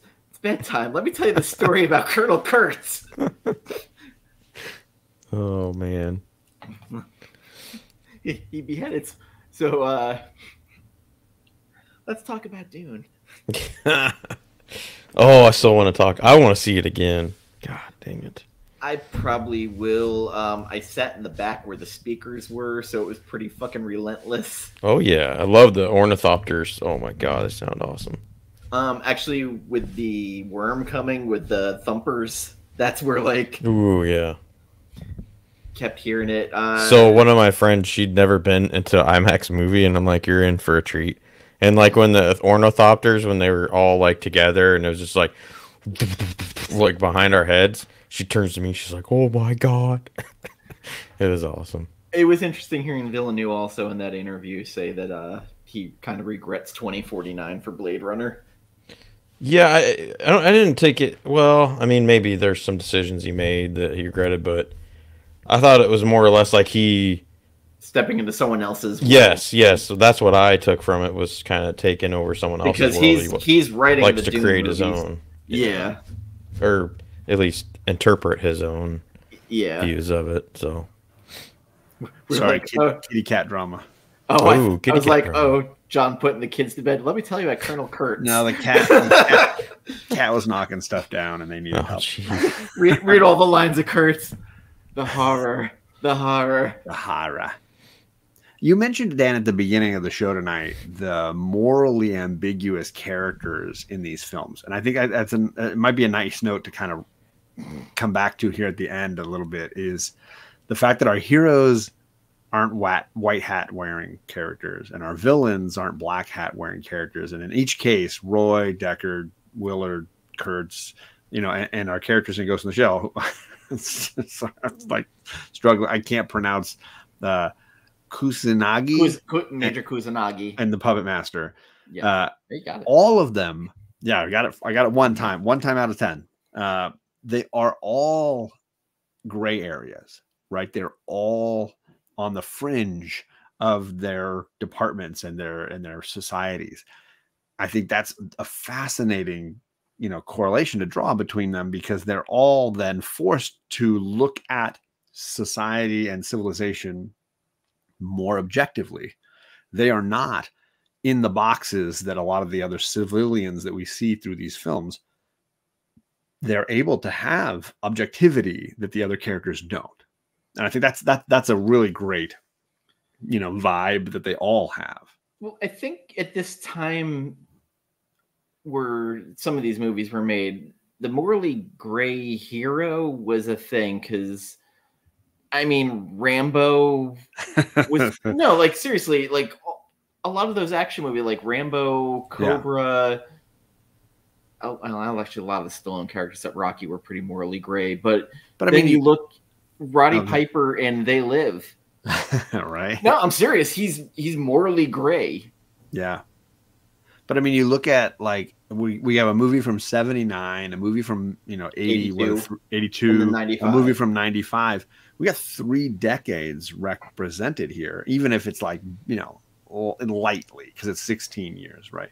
And I think in a lot of ways, you're able to see, even across time, this was a popular, or at least a burgeoningly popular trope, the hero and villain who are morally ambiguous.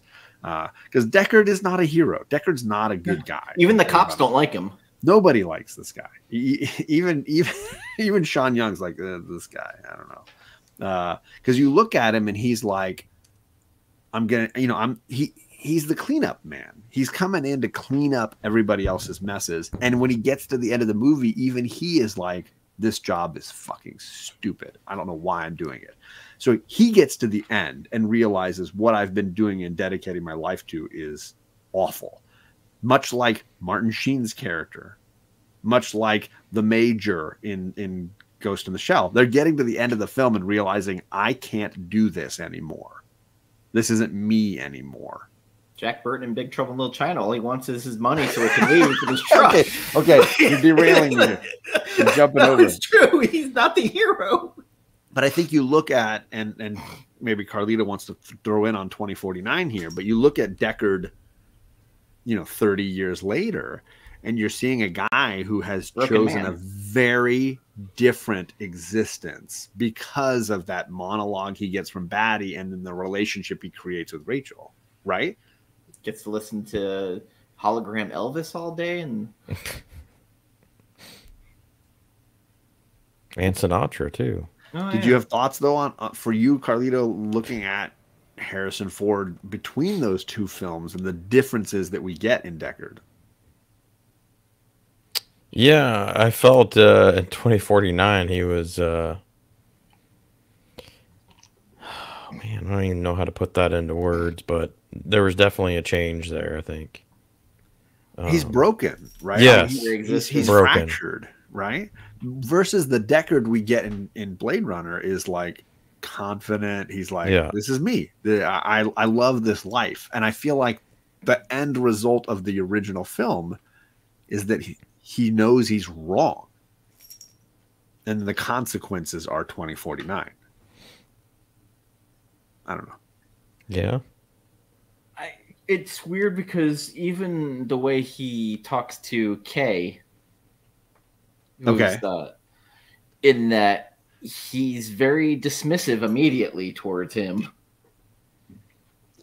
Although I don't know where all these other replicants came from, because we kept talking about how there's very few of them to like 0 of them in the countdown in the original. Right.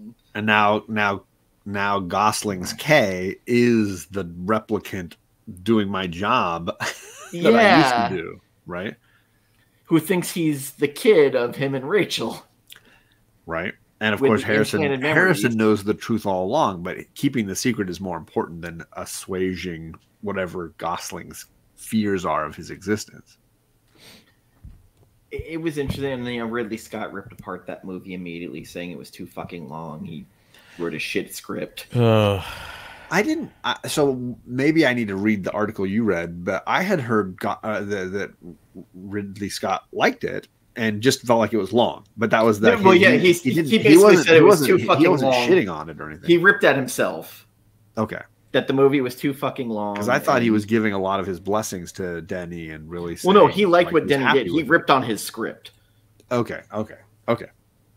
Like he basically was like, I feel like it's a wonderful follow-up. So I have a lot of love for 2049. I think it works. And the more I watch it, much like Tenet, which I've talked to Carlito a ton about, the more I watch it, the more I can appreciate it. Yes, I've been having that discussion with people on Twitter since it's been back in theaters. It didn't and IMAX. By me. I sent Carlito that link when they started seeing ads in my Instagram. It didn't come near me to the IMAX theater by me. I don't think it came near me either, but in a lot of the more populous areas there, it's... Well, I have free passes at my theater, so I was like, because I got for my birthday, so I was like, all right, like, if it comes, I'm going to go watch it. But I got to see Dune for free, so... My only wish for Tenet was that I wish... layered in a little deeper was the allowance for the concept that maybe Pattinson is the little kid. Like I wish that was like is the little kid. I wish it was canon 100%. Spoilers. I see what you're saying. Yeah. I wish it was just like 100% canon. But John, that's not how Nolan does his film. I understand, but it's easy to poke holes. Like the more you look at Tenet, the more I feel like I can poke holes in that theory. And I wish it was just like grounded. Really? Like you can't poke any holes. We're gonna have to discuss because the more I watch and read, the more I find that it is the kid.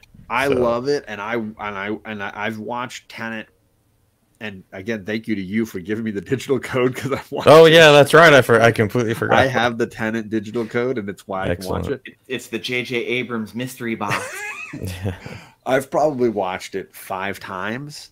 Which is probably more than I've watched Interstellar or I think I've watched a lot of Nolan's other films 7 or 8 times. So, but I feel like it's one of those that I get more out of. Yeah, and it's not an easy one to even tightly. That's why I want to see it in the theaters because when I watch it at home, I get distracted. Yeah. See, and I've known many of people that made the mistake of watching it at home. They're like, I don't know. I was texting, and I'm like, you can't do that during that film. My theater shut down during when it released, so I had no choice but to watch it. I think I was one of 2 people that saw it in the theater near here. Sanimation says, I like that in 2049 the antagonist is played by a Dutch actor. Love is played by Sylvia Hooks. A wink to Rutger Hauer. That's phenomenal. I didn't even realize that. That's a great addition. You got to see Fright Night, the original from the 80s, not. Oh yeah. Gore, I think, like anything Nolan does, there's a ton of depth to what he's trying to say, and a ton. Gore of hasn't seen it that goes into it. I think you would appreciate Tenet. I would love to hear that. I think it's an overlooked movie of his. I mean, it's by no means perfect, but no, not because of quality. I think it's just because of release. You know, amidst COVID and amidst everything that was going on. Well, and I think him coming out and pushing the theater narrative while everybody was panicking and stuff, that was not a good look, even though he wasn't being malicious intentionally. Denis Villeneuve flipped the fuck out about Dune also. Right, yeah. No, I mean, yeah, this is their... I mean, they put their heart and soul into this stuff, so they, you know... But well, and it was the same with Tom Cruise with his, you know, when Top Gun 2 was coming out, he was making the same pleas, right? God, that was great. Denis Villeneuve, I will say though, like if anybody is a more advanced Ridley Scott, it's him. Like, oh hell yes, oh yes. Oh my God, that's holy shit, Sanimation. That's a great point. Rutger Hauer passed in 2019, just like. Oh, Roy Batty. Shit, really? Yeah. Wow, that's... Fuck! What? That's crazy. How did I not know that? I didn't either! What? Gore, I've seen Sound of Music numerous times. My dad made me watch it growing up. Every summer. Sanimation just hit us with the biggest factoid. Yeah, that is the coolest fact I've learned today. Although I think it's only second to the one Dan shared earlier when he was telling me that Rutger Hauer rewrote that speech at the end of Blade Runner. So shout out to that. Gore, I will say, Sound of Music. I did the Sound of Music tour in Salzburg, Austria, where they take you on a tour of those locations and they play. John had his lederhosen on and everything. I was down. I forced my younger brother to go along. So when I visited Salzburg for only 2 days, I spent one of the days doing a Sound of Music musical tour of the city. Say goodbye. so you know, that's what I chose to do in Salzburg. Besides, obviously, hit several great beer gardens. I did, of course, a music tour. My wife and my brother and I. My brother was the third wheel for my wife and John walked in. European vacation. Can I get some Coors Light? No, I doubt it. I will say, no way. Across Europe, Austria has the best beer. Period. It's phenomenal. Germany has something to say about that. My brother played professional basketball in Germany, and so we had lots of German beer, and we traveled to lots of cities. But when his season was done, we did a trip through, Czech Republic and Poland and Austria. Austria won for me. Austria won. It was amazing. Mm-hmm. Great beer and great beer gardens. So good. But we were right on the, Salzburg's right on the border to Germany. So maybe there was some osmosis happening from Berlin. I'm sure. From Munich. The Munich osmosis was coming over. Because it was a short drive. We ended up driving Salzburg to Munich the next day. And it was great. Man. And to think I didn't go visit any Sound of Music spots when I was over in Munich. It was like it was a big anniversary for Mozart too when we went to Salzburg. So there was like all these tours of like Mozart's birth home and stuff. Not the dog, no. Okay. And so it was like Sound of Music and Mozart and beer gardens. That was my Salzburg experience. Nice. Yeah, great experience. Honestly, it was the highlight for me of Europe was Salzburg. I loved that city. Wow. Great city. And you went to the Czech Republic too? We went to Prague. Prague was the highlight for me. But it was amazing. I got two traffic tickets within like 10 minutes of each other in Prague. I was told that I was using a communist map of Prague. Oh, no problem. We did Venice. We did Amsterdam. We did Munich. We did an incredible tour of that set, basically a circle around Germany. Yeah, it was amazing. You did way more than I did. Well, we packed it in. It was 2 weeks and never more than 2 days in any city. And we had a car and we just drove hostel to hostel. We would arrive, spend the night, spend all day, spend a little the next day, and then drive to the next place. And it was like 2 days, bam, bam, bam, bam, bam, all through all of it. And Austria was the easiest to navigate, the easiest to find places to stay, the easiest to get things to eat and drink, and the friendliest and easiest people I found. Austria was phenomenal. Loved it. I would love to go to Vienna, which is the other end of the country. We just didn't have a chance to get that far east. John going to get that sausage. I mean, hey, what do you expect from that part of the world but a sausage fest? So, what movies have you seen or wanting to see in the theaters came out recently? So, like Carlito, I saw Dune. I need to see that. That's gonna probably be something I see in the theater, and I haven't seen anything in the theater since Guardians. That's how long. I saw Jason Statham in The Beekeeper before this. That was the last movie I saw in the theaters. Yeah, so you haven't missed too much, John. Yeah, I'll catch Beekeeper on streaming. Yeah, I'm gonna too. There's some guys at work were talking about that yesterday. So I fucking love it. It's so bad. I gotta check it out. Everything I've seen in the theater, I've loved. I've just been very picky about what I've seen. So Guardians, I really enjoyed. I saw Flash. I thought Flash was a lot of fun in the theater. I really enjoyed Flash. That was a fun. I walked by Madam Web. Then I walked by the theater with Madam Web. I was like, hey, there it is. Just to give you a sense of where teenagers are at, Kate is asking to see Madam Web. And it's not because of anything other than she hears how horrible it is and she wants to go with her friends and laugh at it. I can understand. Can I go see Madam Web with my friends? I hear it's ridiculous. Your daughter is after my own ilk of like, I hear horrible things. I was going to say, it's exactly.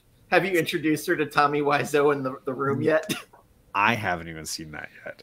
What? I have not even seen that yet.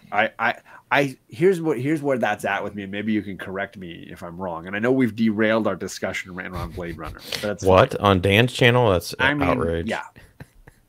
I like to say routinely that I love every genre, that I can find something enjoyable about any genre when it's done well. You talk about romantic comedy, give me a When Harry Met Sally. It is precision. It is perfect. It is a phenomenal movie.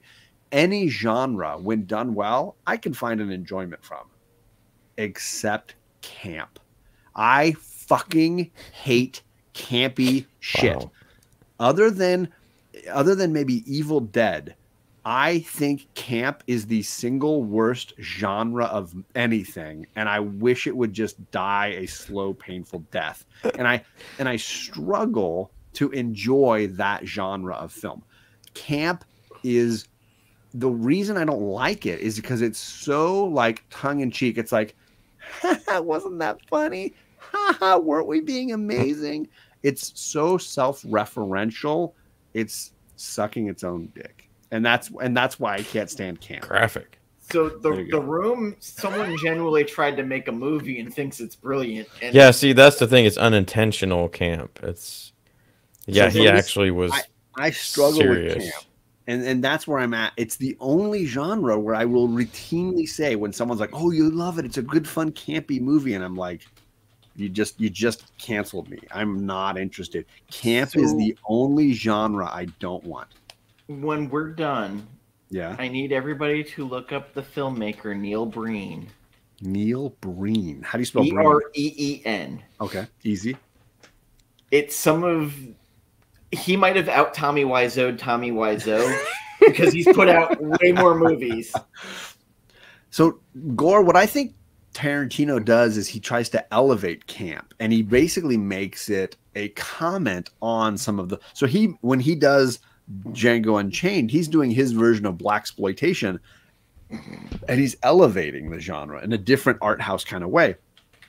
Versus people that lean into it. That's when I have a problem. When they lean into camp and they're like, "I'm going to make a campy movie." It's way too winky at the audience for me. And I get so pulled out of the enjoyment of it. Here's a great example of one of the worst ones for me, which is, and we joke about it a lot, and I know Dan and I joked about it all. Jason X is camp. It is the worst example of camp for me. It's a movie that is like happily joking with the audience. And I'm like, I'm done with this movie within 10 seconds. I'm done with this movie. So there's a reason behind that, because they couldn't get a script to work for Jason versus Freddy. So like, to keep the rights, we have to put out a movie, much like that Fantastic Four movie by Roger Corman. So for me, like, like I try to be very like level-headed about genres, but clearly the one that gets my blood up is camp. I just had a cyborg with nipples. Ha! It does. So Gore doesn't like any. Are you saying Gore? You don't like any camp. Tarantino is not for you. I will say Tarantino post Kill Bill is not for me. Kill Bill I can take and I really enjoy, and it's kind of fun in its like retro film style. And anything preceding that, I think Jackie Brown is a masterpiece. Jackie Brown's the underrated one. Jackie Brown underrated. Jackie Brown is the only like blood relative of Casablanca that I know of. A movie that is legitimately like, if I was gonna vibe check Casablanca, it's Jackie Brown. Period. Like nothing else comes close. I would also say, like, out of all those like Tarantino movies that he was like associated with, Killing Zoe, is super like underrated. It has Eric Stoltz in it. Yep. When he's fucking great in that movie, and it has the girl. You love Eric Stoltz. You've mentioned him numerous times. So he is a great character actor. Yeah. He is not. I believe he was in the movie Memphis Belle, if I'm not mistaken. Do you remember him in that? World War II bomber movie. That might be right. Matthew Modine. Matthew Modine was in it too, but I'm pretty sure Stoltz had a small part in there. He was in Mask with Cher. He was in The Fly Part 2.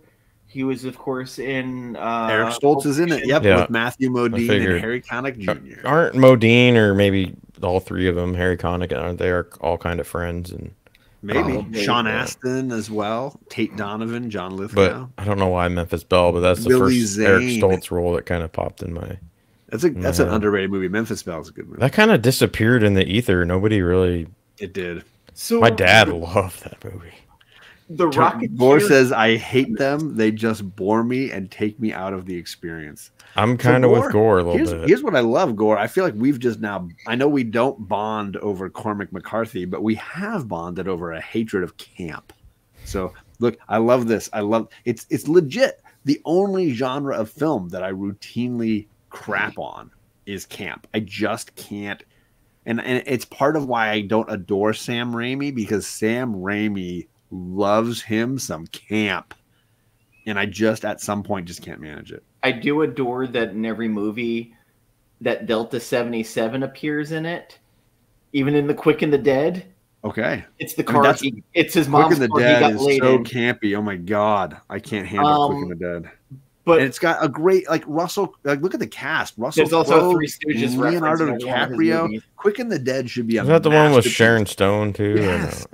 Gene Hackman, Sharon Stone, Leonardo DiCaprio, and Russell Crowe. Look at the top 4 names in this movie, and they made it a shitty, campy western. Yeah. Fuck you, Sam Raimi. God damn it. Santa, I know why people started hating Sky Captain, because they hated the main actors in it. Sure. Jude Law they hated at the time because he was getting pushed on everybody, and it was Gwyneth Paltrow who was pushed into everything, and everybody started to hate. And then there was, oh God, why am I blanking on her name? John Voight's daughter. Angelica. Angelina Jolie. Jesus Angelina Jolie. Sorry, yeah. I remember John Voight of all things, but. She's wearing the patch, and she's like the baddest ass of everybody in there. She should have been the fucking main star in it. Giovanni Ribisi, Michael Gambon, Bai Ling. I can't with Giovanni Ribisi anymore. Yeah. Oh my god! No, let me tell you guys. Let me tell you. I love this, you guys. It's one of my. Dan. When I hang out with you in person, I'm just gonna do that voice all the time, just for you. You're gone. Oh, you're gone. Can I get up? So good. I want to get high, you guys, and then I'm gonna eat my pillow. I'm gonna call my pillow. Yeah. It's almost like a mix between Buffalo Bill and. I can't even describe. I don't even know the other one. But this is John's. Oh god! This is John's impression of Giovanni Ribisi in Basic by John McTiernan. And it's if you think my I put it back to back on it on Instagram. Yeah, if you think that in any way I'm over dramatizing or camping this performance up, you need to watch Basic by John McTiernan because I am playing it down. I am downplaying this performance. I made a YouTube short of it's so good. Ribisi and then John imitating Ribisi. We are. I don't know if I saw that. It is Thurston Howell III on crack. That's what it is, Toby. It is. His performance in Basic is so good. He doesn't move his jaw for a lot of this. Oh my god, God. So and then he's just like drolling all of his letters. I figured it out. He spends half the movie in a hospital bed, just kind of rolling around and grabbing. Oh no, I figured it out. Ridiculous. It's Buffalo Bill meets Sharon Burlesque. So good. So I was gonna go Buffalo Bill meets Marlon Brando from The Score, but. Ooh. I mean, Brando in anything at that point. That late stage Brando. Really late, really heavy. Yeah, for sure. I hated Jude Law. Gosh, I can't stand that guy. And it made it worse when he was in Road to Perdition because that's one of my all-time favorite he's good comic book movie adaptations. He's good because I hated him already, but I hated him even more in that movie. I will say he does a very good John Watson with Downey Jr. I think he does a great. He's all right in that. I think he's Kate's favorite Watson. Although Charlie has started to love the Elementary TV show, so for her, there's a Johnny Lee Miller and what's her name? That was okay. I watched a little bit of it. Lucy Liu. And here's the only benefit I give those two performers because I love Elementary. The benefit they have is they had so many years and hours playing those characters, whereas most actors get a hand. I mean, you look at Benedict Cumberbatch. Yeah, Benedict Cumberbatch only has a few hours playing the character, but Johnny Lee Miller has like just 20 years of playing this character. It's like so long he got a chance to do this. I'm old school. I'm the old. I like the Basil Rathbone. No, not that old school. Not that old. That's as old as I'm willing to go. God dang it! It was the 80s guy, 90s. Not talking about young Sherlock Holmes, are you? No, we're talking about BBC Public. But I'm not sure. I don't know that I've seen this one. Gosh dang it! But they're actually all on YouTube, I think, too. So I love Basil. Occasionally, but I recognize that I've spent so much time watching Johnny Lee Miller's. There are things, now I'm rewatching it with Charlie. There are things that Johnny Lee Miller does as an actor. He's so consistent in his mannerisms, in his shakes, in his posture, in his costume. He captures so many layers of authenticity to Sherlock that I'm obsessed with his performance. I think he nails it. So I personally, I spent so much time watching Elementary that Johnny Lee Miller is probably my favorite Sherlock at this point. But I can respect Basil and Downey Jr. and a lot of other great actors who've played the role. But so much time has been spent watching Johnny Lee Miller. So there was one in 1984 that was played by Jeremy Brett. That's it, Jeremy Brett. Yep. Okay. And then whoever the old white-haired guy that played Watson. I've never seen this. So I'm going to see. I grew up with that. It was a show. They didn't do a whole lot of episodes. Actually, I thought there were quite a bit though. But okay. But yeah, my dad actually has books and books, Sherlock Holmes, and that's how I got into that. And then, he had me watch that show on, I don't know, PBS or whatever, public broadcasting, and I fell in love with it when I was a kid. So that's animation. I love it. Charlie, my youngest Charlie loves mystery. Anything mystery. Yeah. She's just obsessed. It's always Nancy Drew, whatever. She just loves reading. Have you had her Hardy Boys? Yes. Sorry, yes to Hardy Boys. I couldn't hear Dan. You had her watch Brick yet? No. Haven't done any like it's super. That high school, we've done high school mystery. Yeah. Oh, I know what Brick is. Yeah, Ryan Johnson's great. We did Memento, and she freaking loved it. That was her first real exposure to. One. Yeah, she's seen like Tenet and Prestige. She's like me. She loves the Prestige. So good. But loves a good mystery, and now she started with Sherlock by the Downey Jr. ones and loved that. But then we moved to Benedict Cumberbatch, and now we're on Johnny Lee Miller, and she's kind of in that realm now. Nice. But she loves. We have all the thanks to a community member who sent us the Basil Rathbone Blu-rays. We've been watching a lot of the original Basil Rathbone films, which I think a lot of them are on HBO, if I'm not mistaken. And they're phenomenal. The set design, the production design for those Basil Rathbone Sherlock films are just mind-blowingly good. Just fantastic. So what almost made your cut for this? I'm sorry, I made a little thing here, and I gotta find it. Drinks and Movies. It's in the Drinks and Movies chat here. Where did I save this? Blade Runner vibes. Okay. I mentioned 7 at the top of the show. I do think 7 vibes well with Blade Runner. And you talk about detectives hunting somebody down, and then at the end killing that thing, right?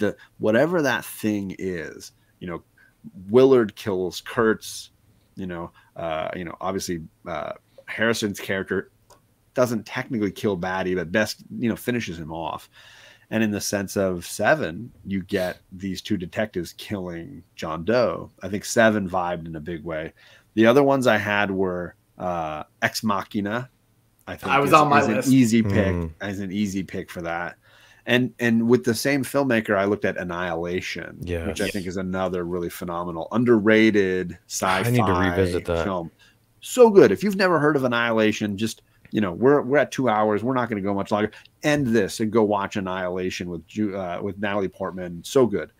And here's one that's off the wall, and it's more connected to I don't know, robots, AI, whatever.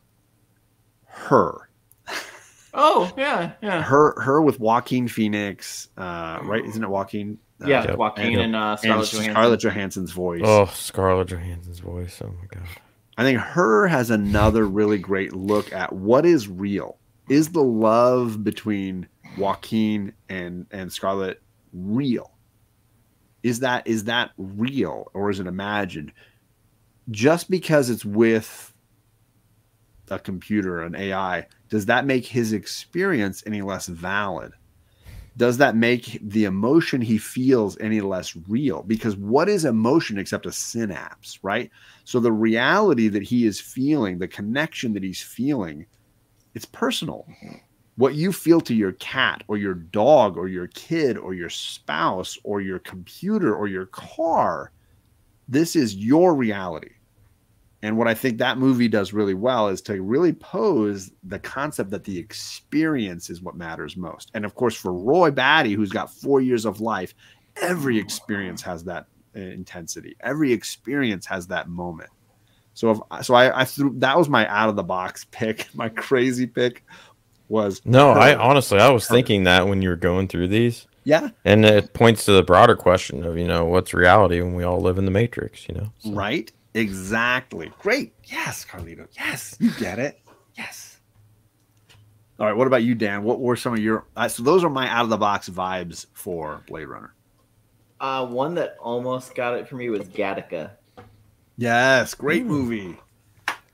Oh, that's one of my wife and I's first big vibe checks for each other. Was like, do you like this movie? Because if you don't like this movie, this might be a deal breaker. It's one of those movies a lot of people hate. It's a little slow, but it is so interesting because of the whole use of genetics and everything in it, and how basically you're determined a failure by your genetics. But couldn't we say that all of the movies that we're talking about tonight are overlong and a little bit confused and distracted? Let's just throw more of them in. So Gattaca was pretty high on my list. Great pick. Oh god, I just went blank on the one. I mean, we both said Ex Machina, which I do Ex Machina was one. Ex Machina and Annihilation, if people haven't seen those films, great movies, great modern sci-fi that I think maybe hit a little small niche audience and didn't necessarily have the bigger audience. Children of Men. Great movie. I still need to watch that. Alfonso Cuarón. Oh, Cuarón. Great filmmaker. Gravity, Azkaban, Prisoner of Azkaban. great filmmaker. That was on my list, and then the last one, which was kind of a little bit everywhere, was Repo Men. Ooh, with Jude Law and Forrest Whitaker. I've never seen this movie. So I know seen that either. They're harvesting people's body parts. Oh, I heard about that. Yeah. Haven't seen it. Gattaca had the actual Gore Vidal. It did have the actual Gore Vidal. He was the spoiler alert. He was the killer in that one. Jeez, thanks, John. Gosh, spoiler. Dread was my last. The new Dread, not obviously the Stallone. No, not the Stallone one. I've never seen. Oh my god. I've never seen the new one. Oh, John, dude, the new one. I don't call it the Stallone. I call it the Rob Schneider version. Pasta Robot.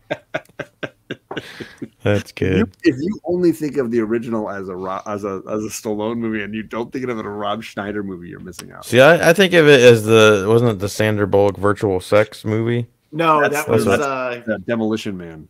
Oh, that's right. Yes. Okay. A different Stallone mix those movie. Up. Still Stallone though, right? So very, very low on my list that I thought of was Cobra with Stallone. Ooh.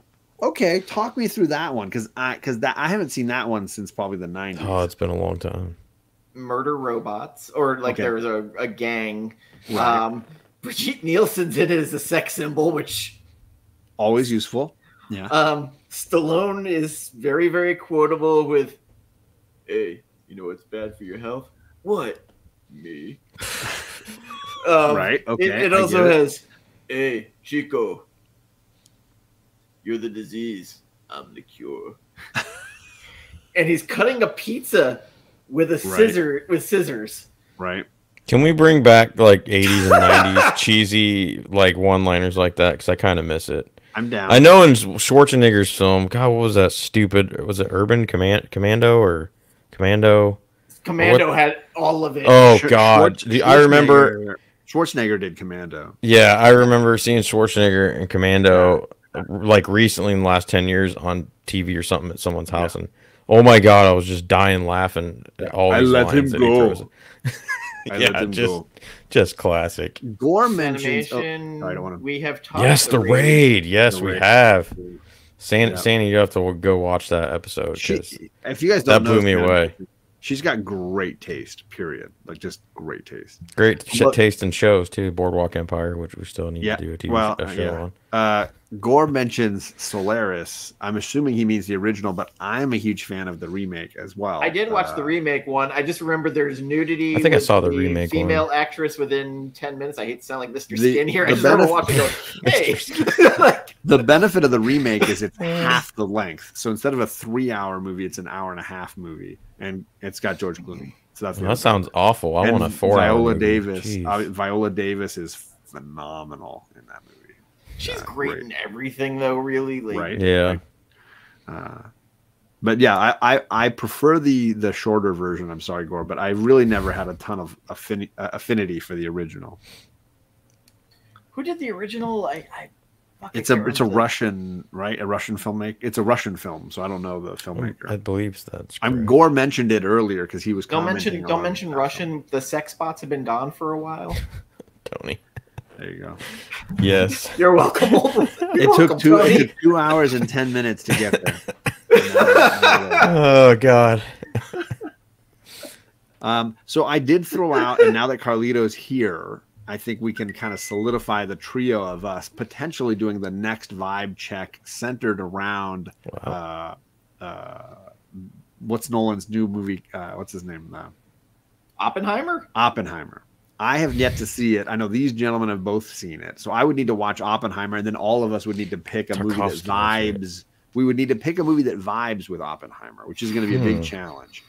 We don't need to shout anything out now; just need to think on it. But I'm happy to host an Oppenheimer vibe check at some point in the near future, especially with all the Academy Award stuff going on with it. It might be a fun time to talk about. I think I've got 3 in mind already. All right, there you go.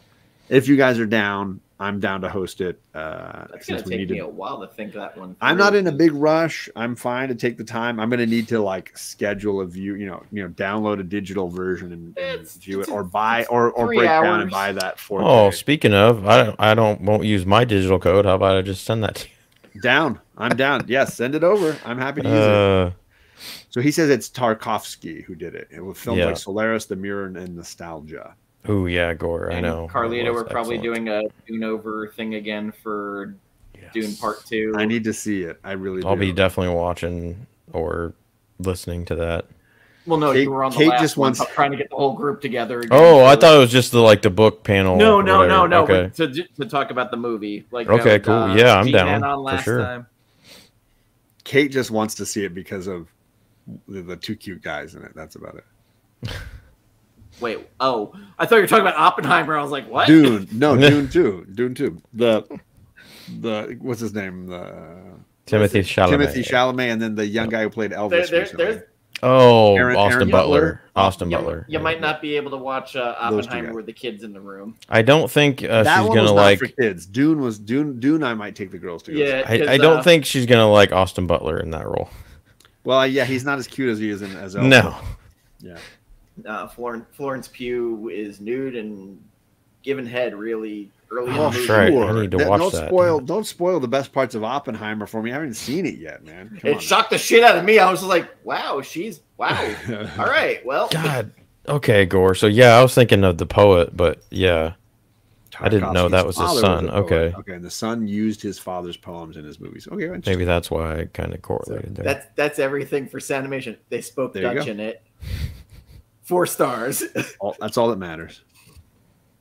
Well, I guess I'm gonna have to learn how to speak Dutch so I can do the Boardwalk Empire. I will recommend a movie I did actually see in the theaters. I forgot I saw. The Iron Claw. Oh, did you like it? Great. Okay. Great.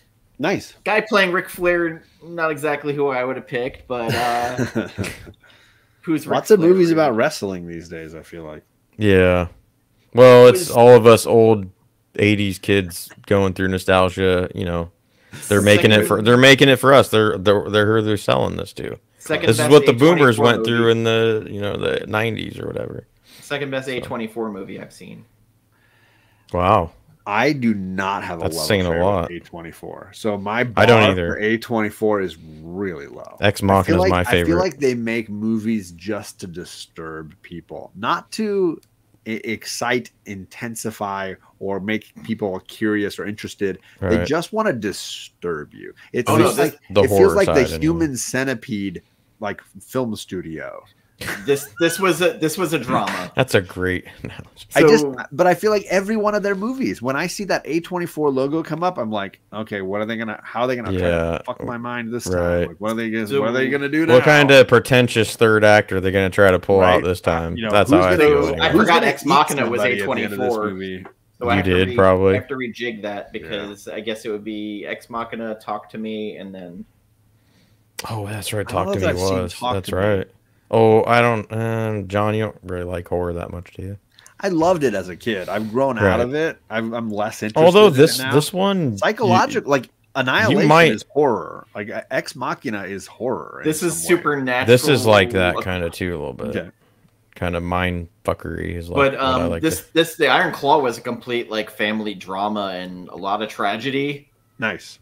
So I never thought Zac Efron could act, but he was actually pretty good in it. I think you guys are forgetting the best wrestling film of all time, and that's No Holds Barred with Hulk Hogan. So, I thought you were going to say that one with David Arquette. Oh God, I forgot about that. Anything with David Arquette other than Scream is a good pick. No. Oh, I did like in Thanksgiving though. I liked in Thanksgiving how that security guard's cat was named Dewey. That was awesome. There's a lot of little shout outs to horror movies in that movie. Like that was fun. It's not great by any means. It was a turn your brain off and watch it and just popcorn movie. Yep. There you go. We all need some of those. Popcorn as long as horror. There is a movie coming out that I want to see with Ryan Gosling. I was a fan of the old TV show The Fall Guy. Yes, I saw the trailer and I was like, you know what? The trailer is so freaking good. That is such a good trailer. Emily Blunt and Ryan Gosling in The Fall Guy. It's about a stunt man, and he has to basically start doing some real life problem solving, but not just be a stunt guy. So the show is centered around this guy who was a stunt man as his job, but he kind of like did private eye stuff on the side. It's like The Nice Guys. It's so good. The trailer looks so freaking hilarious and good. I'm down. And the Furiosa, I'll end up seeing. Oh yeah, that looks good. There's a preview for that. Is it a movie or a series? It's a movie with Anya Taylor-Joy playing young Furiosa. And I saw the trailer. I forgot if it was a movie or a series. Not a huge. I'm running out of time. I don't want to like. 11:30. We're nearing the 2.5 hour mark. We're making an apocalypse now here soon. The horror. He's a great man. I'm a normal. He's a great man. So I just want to say, like, at some point, hopefully we can get Giovanni Ribisi on here because I'd love to do a show. That would be great. I'm so down for that, guys. Sorry. when Buffalo Bill met Giovanni Ribisi. Yeah. it's a rom-com. Looks like you need some lotion on your skin. Oh my god, I already moisturized. Was she a great big fat person? Do you remember that horrible Vin Diesel, Giovanni Ribisi, and God, the sniper from Saving Private Ryan? I can't remember his name. Anyway, Knockaround Guys. Did you ever see that? Barry Pepper. Barry Pepper. That's right. Also from. He dyed his hair black for that movie too. What was it? The Battlefield Earth. That was Barry Pepper. There was a Vin Diesel movie though I liked that. It was kind of under. Is that your dog, Precious? I love dogs. Okay, I think I found the clip of me doing the impression. I need to watch that short. So Dan, I don't know if you can send me the link or if I'll try to find it. No, I'm sending it to you. Right, I'm sending it to the to Carlito as well as the BVS chat. Sweet. So that it's permanently in your archives. You can activate it whenever you want. Excellent. Enjoy my acting is what I'm titling this message. Because it's a great clip, Dan. It's on Dan's Instagram, and anybody that wants to see the comparison of me and Johnny Ribisi. It's a YouTube short on here. Me and Giovanni Ribisi. I like that, Johnny Ribisi. That's what we're gonna call you from now on. It also had. I had the one clip of Bearded doing the Godzilla theme song with Diddy and Rob. There's a bunch of Dan does really underappreciated Instagram. He does, yeah, he does. So if you start with that one, you can skip all around and catch a ton of great entertainment. My follower count's gone down quite a bit on Instagram. I mean, I posted some really funny reels, shorts the other day and lost 10 subscribers. So I mean, I'm down. I like this. Yeah, you're culling away the people that can't handle you. Well, I had to block some people too. So yes, Boiler Room has Giovanni Ribisi. Oh, that's right, Boiler and Ben Affleck. It's got great acting. Oh man.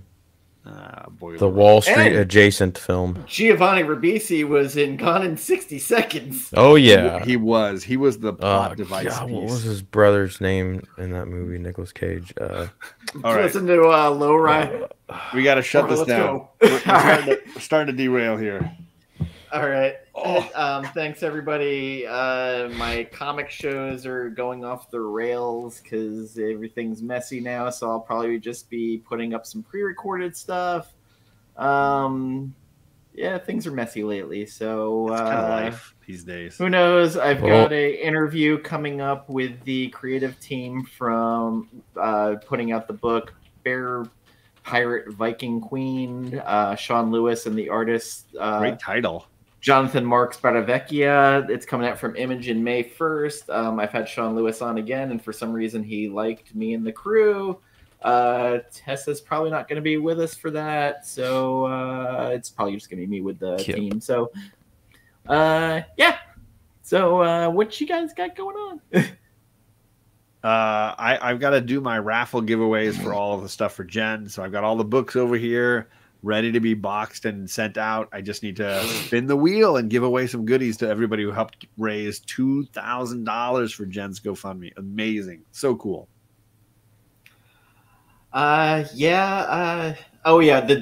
The Dune Over movie review is gonna come sometime soon.